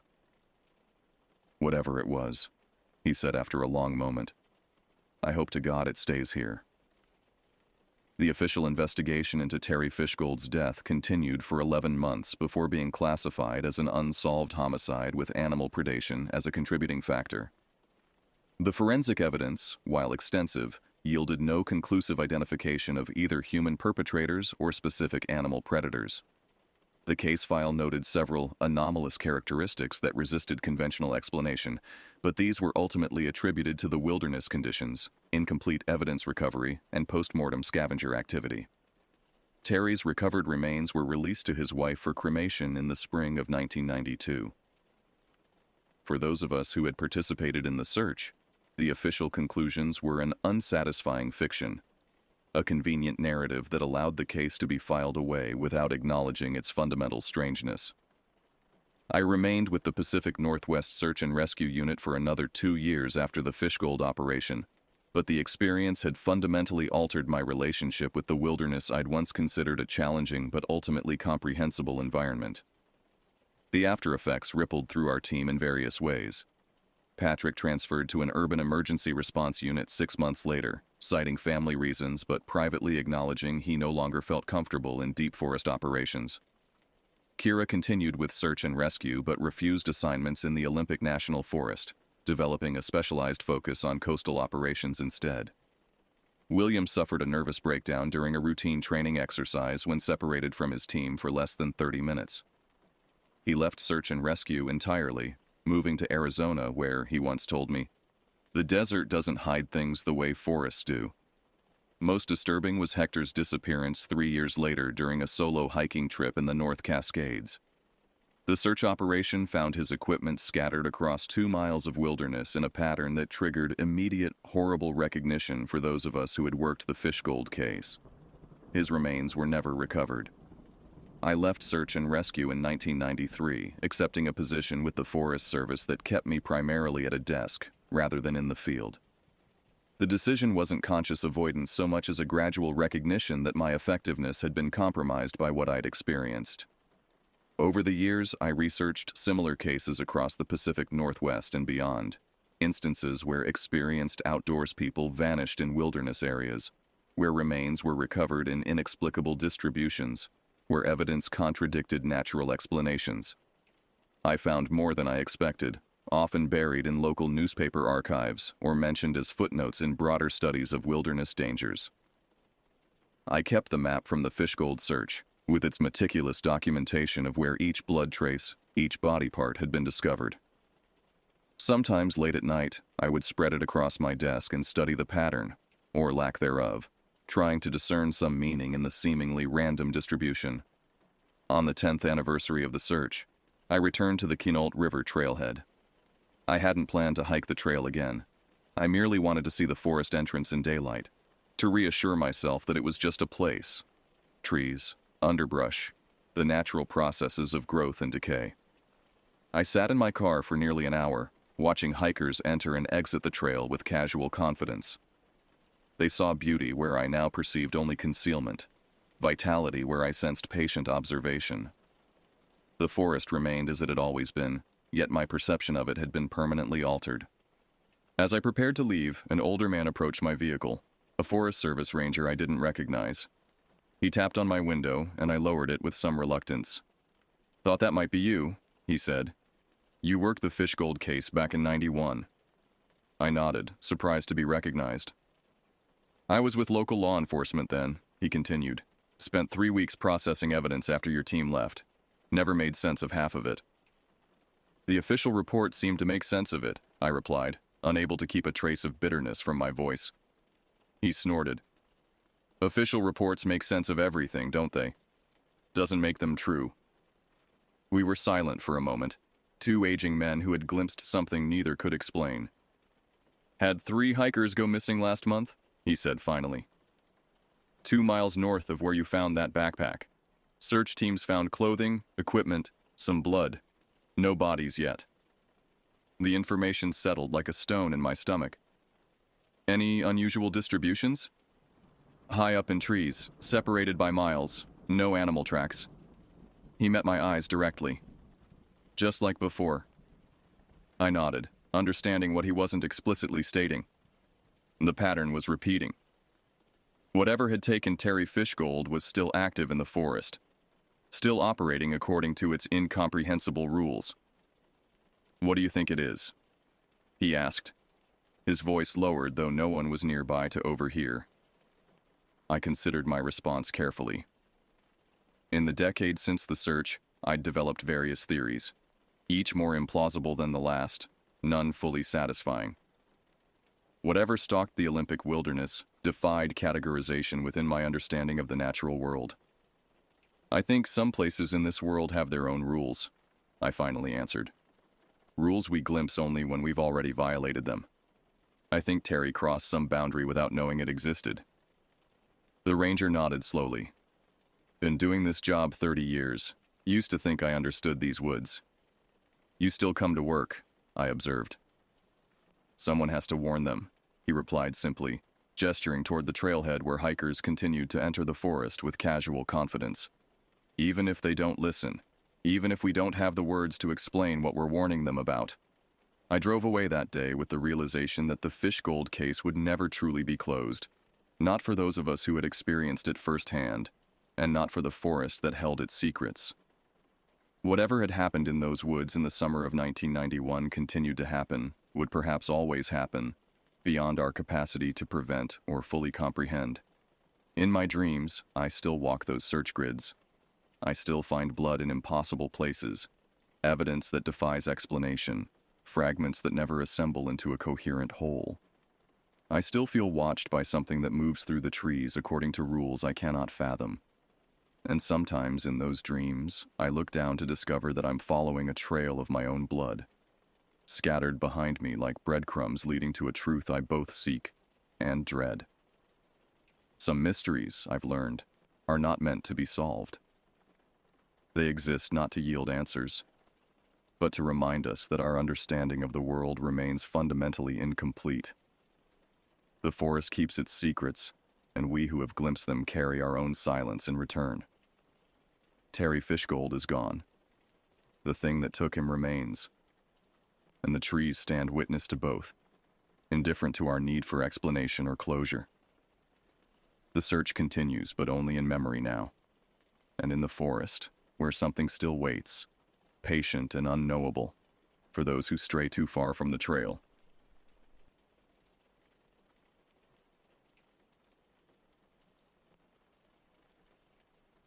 The decision to move to the mountains came after 25 years of corporate servitude had finally broken my spirit. By March of 2012, I had accumulated enough savings to purchase a modest cabin nestled in the Blue Ridge Mountains of northern Georgia. At 52, I craved the solitude that only nature could provide, away from the constant notifications and deadlines that had dominated my existence. The property listing described it as secluded and peaceful, but these words failed to capture the profound isolation that awaited me. 5 acres of densely wooded land surrounded the cabin, which perched precariously on a steep mountainside. The nearest neighbor was nearly 2 miles away, as the crow flies, and nearly 4 by the winding gravel road that connected our properties. My wife Judith supported the move, but couldn't join me immediately. Her position at the hospital required a proper transition period, meaning I would spend the first month alone in our new home. The prospect didn't bother me. I had always been comfortable with solitude. The cabin itself was a sturdy structure built in the 1970s by a retired engineer with a penchant for over-engineering. The foundation was concrete, the walls thick pine, and the roof recently replaced. Inside, the open floor plan featured a kitchen and living area dominated by a stone fireplace, with 2 bedrooms and a bathroom tucked into the back. The front of the house boasted floor-to-ceiling windows that offered breathtaking views of the valley below. My first impression upon arriving was how the mountains seemed to swallow sound. The city's constant hum was replaced by a silence so profound it felt almost physical. That first afternoon, I stood on the front porch, listening to absolutely nothing, and felt the weight of 25 years lifting from my shoulders. The real estate agent, an older woman named Dorothy, had been apologetic about the driveway, a quarter-mile stretch of gravel that wound through the forest before connecting to what locals generously called the main road. In reality, it was just another gravel path, barely maintained by the county. "You'll need something with 4-wheel drive for winter," she had advised, "and even then you might find yourself snowed in occasionally." I had nodded, secretly relishing the idea of forced isolation. As I unpacked my modest belongings that first evening, watching the sun set behind the distant peaks, I couldn't imagine anything disturbing the peace I had found. I was wrong. The first week passed without incident. I established a routine: mornings spent exploring the property, afternoons dedicated to making the cabin more comfortable, and evenings reading by the fireplace. The complete absence of noise pollution allowed me to sleep more soundly than I had in decades. I became acquainted with the local wildlife: deer that grazed at the edge of my clearing each morning, a family of raccoons that investigated my garbage cans despite my best efforts to secure them, and countless birds whose songs formed a natural symphony each dawn. My property extended deep into the forest, bordered by a small stream to the west and another private property to the east. The previous owner had maintained a rudimentary network of trails, which I began clearing and exploring. On the 3rd day, I discovered an old hunting blind about half a mile from the house, overlooking a natural clearing. It appeared abandoned for years, with rotting floorboards and vegetation reclaiming the structure. The isolation suited me perfectly. My only connection to the outside world was a satellite internet connection that worked when the weather permitted, and a cell phone that captured signal only on the highest point of my property, a rocky outcropping I named Communication Hill. I made weekly trips to the nearest town, a 30-minute drive down the mountain, to stock up on supplies. The local grocery store doubled as a hardware store and general meeting place for the sparse population. During these visits, I exchanged pleasantries with the locals, but never lingered. I was there for solitude, not to build a social network. By the end of the first week, I had mapped most of my property and begun repairs on the cabin's aging deck. Physical labor felt therapeutic after years behind a desk, and I fell into bed each night pleasantly exhausted. On day 8, I received my first visitor, a forest ranger named Bennett, who stopped by to introduce himself. He was a tall, weathered man with a gray beard and eyes that seemed to look through rather than at you. "Just checking in on the new resident," he explained, declining my offer to come inside. "Winter's over, but spring can be tricky. Flash floods, fallen trees blocking roads. Best to be prepared." "I appreciate the warning," I replied. "I've stocked up on essentials." Bennett nodded, his gaze drifting to the forest behind me. These mountains have been here long before us and will be here long after. They don't much care for human comfort." With that cryptic statement, he handed me a card with his number and departed, his Forest Service truck grinding down my gravel driveway. That night, I experienced my first storm in the mountains. The rain lashed against the windows with impressive force, and thunder echoed between the peaks with a resonance impossible in the flatlands. I stood at the glass wall facing the valley, watching lightning illuminate the landscape in brilliant flashes, feeling wonderfully small against nature's display. When I finally went to bed, I slept soundly, lulled by the rhythm of the rain on the roof. In retrospect, those first peaceful days were the mountain's way of lowering my guard before revealing their true nature. The subtle shift began on the 12th day. I awoke to find the front door ajar, swinging gently in the morning breeze. I was certain I had locked it the night before, a habit ingrained from decades of city living. I checked the house thoroughly, finding nothing missing or disturbed. "Must not have pulled it closed properly," I muttered to myself, dismissing the incident. That same afternoon, while clearing brush from one of the more overgrown trails, I experienced an unsettling sensation of being watched. The forest surrounding me seemed suddenly foreign and hostile. I paused, wiping sweat from my brow, and scanned the trees. Nothing moved except the wind through the leaves. Yet the feeling persisted, raising the fine hairs on my arms and neck.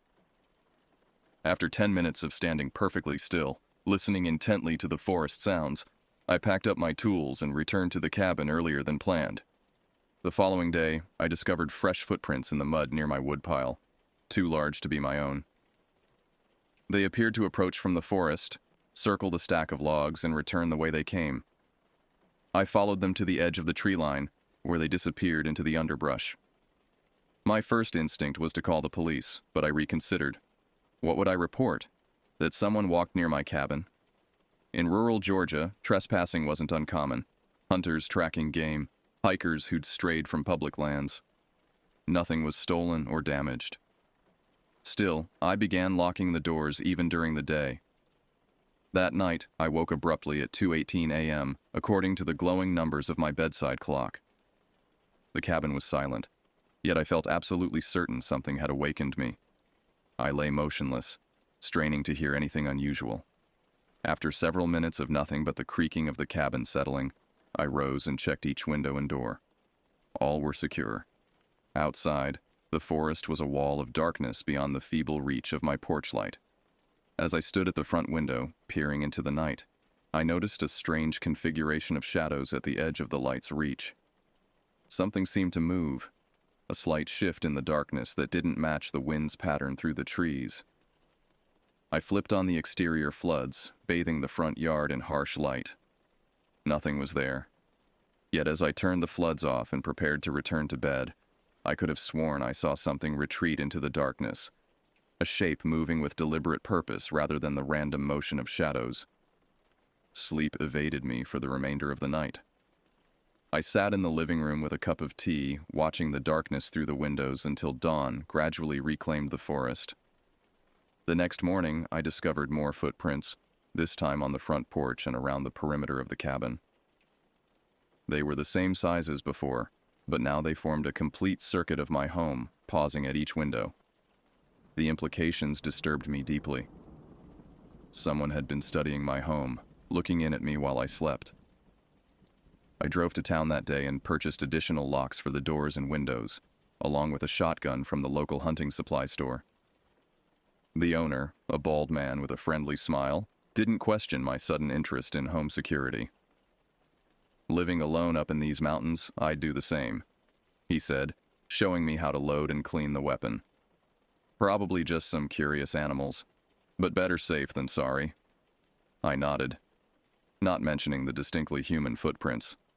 By the time I returned to the cabin, I had half convinced myself that my imagination was running wild, a city dweller unused to the natural sounds and movements of the forest.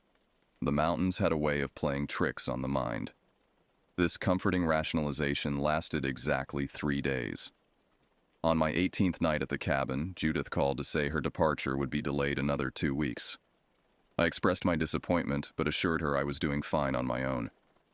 We chatted about her work, my progress on the cabin renovations, and the local wildlife I'd observed. I didn't mention the footprints or my growing unease. After hanging up, I prepared a simple dinner and settled in with a book by the fireplace. The evening passed uneventfully until I retired to bed around 10:30 p.m. The night was unusually still, no wind rustling the trees, no distant calls of nocturnal creatures. The silence itself seemed to have substance, pressing against the windows of the cabin. I awoke suddenly at 1:07 a.m., instantly alert.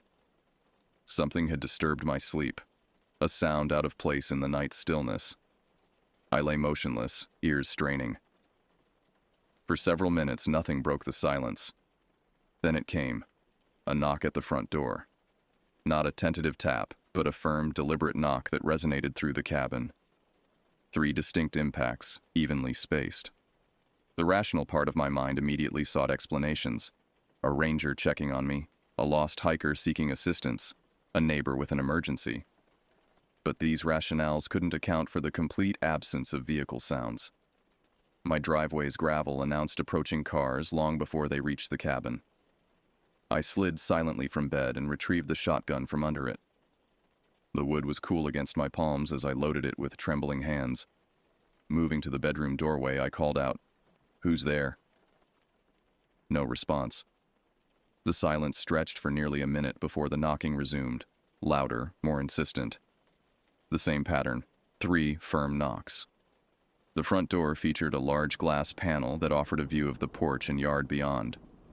From my position, I couldn't see who stood at the door without exposing myself. The thought of approaching the glass with someone on the other side made my heart hammer against my ribs. "This is private property," I shouted, trying to project confidence. "I'm armed. Identify yourself." Again, no response, just the oppressive silence. I steeled myself and moved into the hallway, keeping the shotgun leveled. The floorboards creaked beneath my weight as I approached the door. Through the glass, I could see the porch was empty. I lowered the gun slightly, confusion momentarily overtaking fear. Then the knocking came again, but not from the front door. It came from the bedroom window behind me. I whirled around, nearly losing my balance. The knocking continued, migrating to each window of the cabin in turn. Front, side, bedroom, bathroom, kitchen. A methodical circling of my home, as if testing for weaknesses. With shaking hands, I fumbled for my cell phone and dialed 911, only to find no signal. Of course, I needed to be on Communication Hill for service. The knocking stopped as suddenly as it had begun. In its place came a new sound.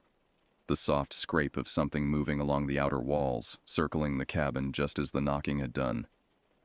It moved with a deliberate slowness that suggested a taunting familiarity with my fear. I positioned myself in the center of the living room, back to the fireplace, shotgun aimed at the front door. From this vantage point, I could see most of the cabin's interior.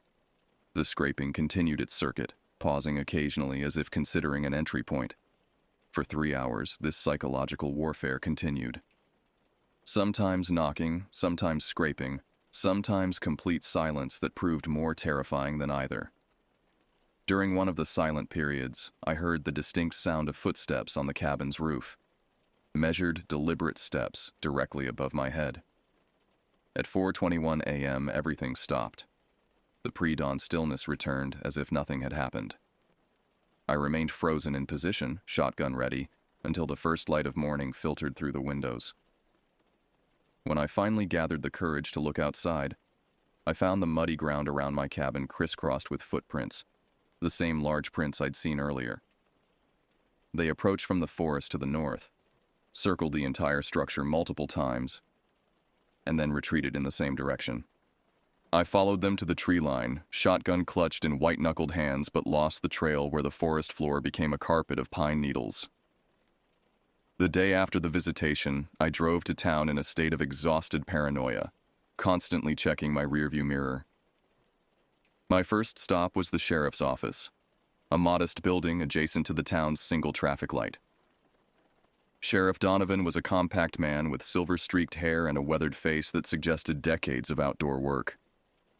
He listened patiently as I recounted the previous night's events, occasionally jotting notes on a legal pad. "And you didn't see anyone?" he asked when I finished. "No, just heard them. And the footprints." "Did you take photos of these prints?" I hadn't, a fact that now seemed incredibly stupid. The sheriff nodded, unsurprised by my oversight. "Terror does that," he said simply. "Makes you forget the obvious. I'll send Deputy Wilson up with you to check things out." Deputy Wilson proved to be a young woman with sharp eyes and a no-nonsense demeanor. She photographed the footprints around my cabin and took measurements. Her expression remained neutral, but I caught a flicker of concern when she examined the pattern. "They definitely circled your house," she confirmed. "Multiple times. Size 12 boot, probably male given the depth of impression. Could be a hunter trespassing. Could be teenagers looking to scare the new guy. Hard to say." "At 1 in the morning?" I asked. Wilson shrugged. "People do strange things for their own reasons." She handed me a card. "Call if it happens again. We'll increase patrols on the main road, but..." She didn't need to finish. We both knew the chances of catching someone in such remote terrain were slim. After she left, I drove to the local hardware store and purchased motion-activated floodlights, which I installed at each corner of the cabin. I also bought a battery-powered emergency radio, additional locks, and window bars for the bedroom. That evening, I visited the only establishment in town that could reasonably be called a restaurant, a family-owned diner serving classic American comfort food. I wasn't hungry, but I needed to be around people. The waitress, an older woman named Betty, recognized me as the new guy up on Ridgeline Road. As she refilled my coffee, I casually asked if she'd heard of anyone experiencing unusual visitors in the area. Betty's hand paused mid-pour. "What kind of visitors?" "Someone knocking on doors late at night. Circling houses." She set the coffee pot down. "You had a night visitor?" It wasn't a question. "You know about this?" Betty glanced around the nearly empty diner before sliding into the booth across from me. "It happens every few years. Always to newcomers, always folks living alone in the outer properties." "Who is it?" "Nobody knows for certain. Some say it's a drifter who lives in the caves up in the higher elevations. Others think it's someone local with a mean streak. My grandmother used to say it was the mountain itself, testing newcomers." "That's not particularly helpful," I said, unable to keep the edge from my voice. Betty shrugged. "No, I suppose it's not. But I can tell you this. In the 30 years I've lived here, no one's ever been hurt by the night visitor. Scared half to death, yes. Actually harmed, no. Has anyone ever seen them? Just glimpses. Tall figure, they say. Always at night, always keeping to the shadows. And the police? Sheriffs investigated every time. Never found anything conclusive. I left the diner with more questions than answers, and a growing sense that the locals viewed these incidents as some kind of rural initiation ritual, not worth serious concern. That night, I barricaded myself in the cabin, shotgun within reach, floodlights primed to illuminate any approach. I didn't expect to sleep, but exhaustion claimed me around midnight. No knocking came. No scraping, no footsteps. Just the ordinary sounds of a mountain night. Distant owls, the occasional rustle of nocturnal creatures, the house settling into itself. For 4 more nights, nothing unusual occurred. I began to wonder if the entire incident had been magnified by my urban paranoia, a mind unused to rural solitude constructing threats from natural phenomena. Then came the 5th night, and with it, a revelation. The pattern was becoming clear. 5 nights of peace followed by activity. I hadn't recognized it after the first visitation, because I'd attributed the footprints and strange sensations to separate incidents. Now I understood. The presence was establishing a rhythm, perhaps intended to lull me into a false sense of security before each appearance. I prepared accordingly. On the 5th night of peace, I didn't go to bed. Instead, I positioned myself in the darkened living room with a clear view of the approaches to the cabin. The shotgun rested across my knees, and a night vision monocular, an expensive hunting tool I'd purchased in town, sat on the table beside me. At precisely 1:07 a.m., the exact same time as the previous incident, the motion-activated floodlights blazed to life, bathing the front yard in harsh illumination. I raised the monocular to my eye, scanning the tree line. Initially, I saw nothing. Then, at the furthest reach of the light, something moved, a figure retreating into the darkness. I caught only a glimpse, tall, dressed in dark clothing, moving with a fluidity that suggested familiarity with the terrain. The floodlights, which should have been a deterrent, seemed instead to have forced a change in tactics. No knocking came. Instead, I detected movement at the edge of the light's reach, circling, always just beyond clear visibility. For hours, this continued, the figure moving in a wide perimeter around my cabin, occasionally triggering the lights but never approaching closely enough for identification. It was studying the new security measures, adapting its approach. Near dawn, the pattern changed. The figure retreated to the forest edge and remained stationary, visible only as a darker shape against the pre-dawn darkness. It seemed to be watching, waiting, for what I couldn't fathom. As the sky lightened, I raised the monocular for one final look. The figure was gone, but something had been left behind. An object at the edge of my clearing. When full daylight arrived, I ventured out with the shotgun to investigate. A small cairn of stones had been constructed. 7 smooth river rocks balanced in a precise tower. The arrangement was clearly deliberate, not a natural formation. I circled it cautiously, looking for any clue to its purpose. The top stone had been positioned so that one flat side faced directly toward my cabin. Upon closer inspection, I discovered something had been etched into the stone's surface, a crude symbol resembling a spiral with a line bisecting it. The marking appeared freshly carved, tiny stone fragments still clinging to the grooves. I photographed the cairn from multiple angles before dismantling it, half expecting to find something hidden beneath the stones. There was nothing, just compressed earth where the lowest rock had sat. That afternoon, I drove to town and showed the photos to Sheriff Donovan, who studied them with a frown. "This is new," he admitted. "The night visitor usually just makes noise, leaves footprints. Never left any markers before." "What does it mean?" I asked. "Could be nothing. Could be someone playing an elaborate joke.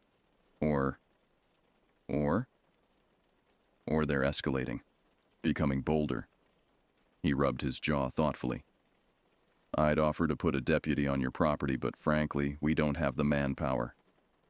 I left the sheriff's office feeling distinctly unprotected by local law enforcement.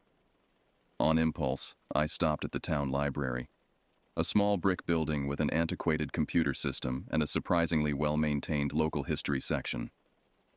The librarian, an elderly man named Gregory, listened to my situation with academic interest. When I described the symbol, his eyebrows rose slightly. "May I see the photograph?" he asked. I showed him the clearest image on my phone. Gregory studied it for a long moment before retrieving a large, leather-bound volume from a locked cabinet behind the desk. "This is a compilation of local folklore and history," he explained, carefully turning brittle pages. "Compiled in the 1930s by a WPA worker documenting Appalachian culture." He found what he was looking for and turned the book toward me. On the yellowed page was a hand-drawn illustration nearly identical to the symbol on the stone. "It's called a watcher mark," Gregory said. "According to local legend, it was used by mountain people to designate outsiders who were under observation by the community. Sometimes as a warning, sometimes as a prelude to more direct action." "What kind of action?" I asked, mouth suddenly dry. Gregory closed the book carefully. "The accounts vary. In most cases, it was simply a signal for the community to shun the marked individual. In more extreme instances..." He paused. "Let's just say the mountains have their own justice system, historically speaking. You're saying someone from the community is targeting me? I'm saying this symbol has historical significance in these mountains. Whether the person using it understands that significance is another question entirely." I left the library with photocopies of the relevant pages and a growing certainty that my night visitor was not some random drifter, but someone with connection to the area's history and traditions. That night, I didn't wait for the visitor to come to me. I decided to change the dynamic. Armed with the shotgun, a powerful flashlight, and a handheld GPS, I positioned myself in the hunting blind I discovered earlier. It offered a clear view of the cabin while providing concealment. My plan was simple: observe who or what approached my home, document their presence, and if necessary, confront them from a position of advantage. I settled in at sunset, prepared for a long night of surveillance. Hours passed uneventfully. Periodically, I checked the GPS to ensure I could find my way back in darkness if needed. The night grew increasingly cold, my breath forming small clouds in the hunting blind. At 1:05 a.m., 2 minutes before the expected time of appearance, I detected movement at the forest edge opposite my position. A tall figure emerged from the trees, moving with extraordinary stealth. Even watching intently, I could barely track their progress through the underbrush. The figure paused at the edge of the clearing, surveying the cabin. It appeared to be a man, dressed in dark clothing that blended with the forest. Something about his posture suggested tension, a predator assessing potential danger. After several minutes of observation, he moved toward the cabin, triggering the floodlights. Rather than retreating, he froze, becoming a stark silhouette in the artificial glare. He was indeed tall, well over 6 feet, and wore what appeared to be a canvas jacket and work pants. A dark hat obscured his features. For nearly 5 minutes, he remained motionless in the light, as if deliberately allowing himself to be seen. Then, with deliberate slowness, he raised one hand and made a gesture toward the cabin. A circular motion followed by a slashing movement. The gesture completed, he turned and looked directly toward the hunting blind where I was concealed. Though I couldn't see his face clearly, I felt his awareness of my presence with absolute certainty. He knew I was watching. Abandoning stealth, I raised the shotgun and chambered a round, the mechanical sound carrying clearly in the night air. The figure didn't flinch or flee. Instead, he nodded slowly, a deliberate acknowledgement, before turning and walking unhurriedly back into the forest. I remained in the blind, shotgun trained on the spot where he'd disappeared until dawn broke. He didn't return. When daylight finally arrived, I approached the spot where he had stood. The ground revealed clear boot prints, the same size and pattern I'd seen around my cabin previously. Beside them, something gleamed in the morning light. A small metallic object had been pressed into the soft earth, an old coin. I carefully extracted it, brushing away the dirt. It appeared to be a silver dollar, dated 1899, with a small hole drilled near the edge. The hole suggested it had once been worn as a pendant or charm. This tangible evidence renewed my determination to identify the visitor. I photographed the coin and the footprints before returning to the cabin to prepare for a trip to town. At the sheriff's office, Donovan examined the coin with interest. Old coins have significance in mountain folklore, he explained. They're said to ward off evil or bring protection. The fact that it's from 1899 is interesting. That's the year of the Wilson Hollow incident. What incident? Donovan hesitated. A dark chapter in local history. A community of outsiders settled in Wilson Hollow, about 5 miles from your place. They weren't welcomed by the established families. After several months of escalating tensions, the settlement was burned. Official records call it an accident, but... He shrugged. Local stories say differently. You think my visitor is connecting me to this somehow? I think someone's trying to communicate in a language you don't understand. He handed back the coin. The question is whether they're trying to warn you or threaten you. How do I find out which? You could leave, Donovan suggested. Many do after experiencing the night visitor. And if I don't want to leave? The sheriff studied me thoughtfully. Then you need to speak with someone who understands the old ways. There's a woman named Eleanor Ridgway who lives up on Pine Mountain. She's the closest thing we have to a local historian. If anyone can interpret what's happening, it's her.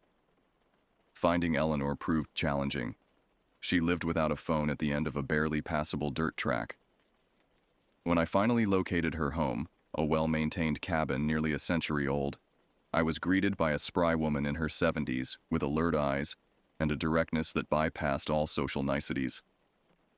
"You're the new one on Ridgeline Road," she stated before I could introduce myself. "The one with the night visitor." News traveled fast in small communities. I didn't bother asking how she knew. "I need to understand what's happening," I said. Eleanor gestured me inside. The cabin's interior was an eclectic mix of traditional Appalachian crafts and modern conveniences. She indicated a chair at a worn kitchen table and sat opposite me. "Show me what you've brought," she said. I placed the coin on the table between us. Eleanor didn't touch it, merely studied it with narrowed eyes. "Where was this found?" I explained the previous night's encounter in detail. Eleanor listened without interruption, her expression unchanging. "The visitor is testing you," she said finally. "The watching, the circling, the marks, all tests. The coin is the final piece." "Testing me for what?" "To see if you belong." She tapped the coin with one finger. "This particular coin has history.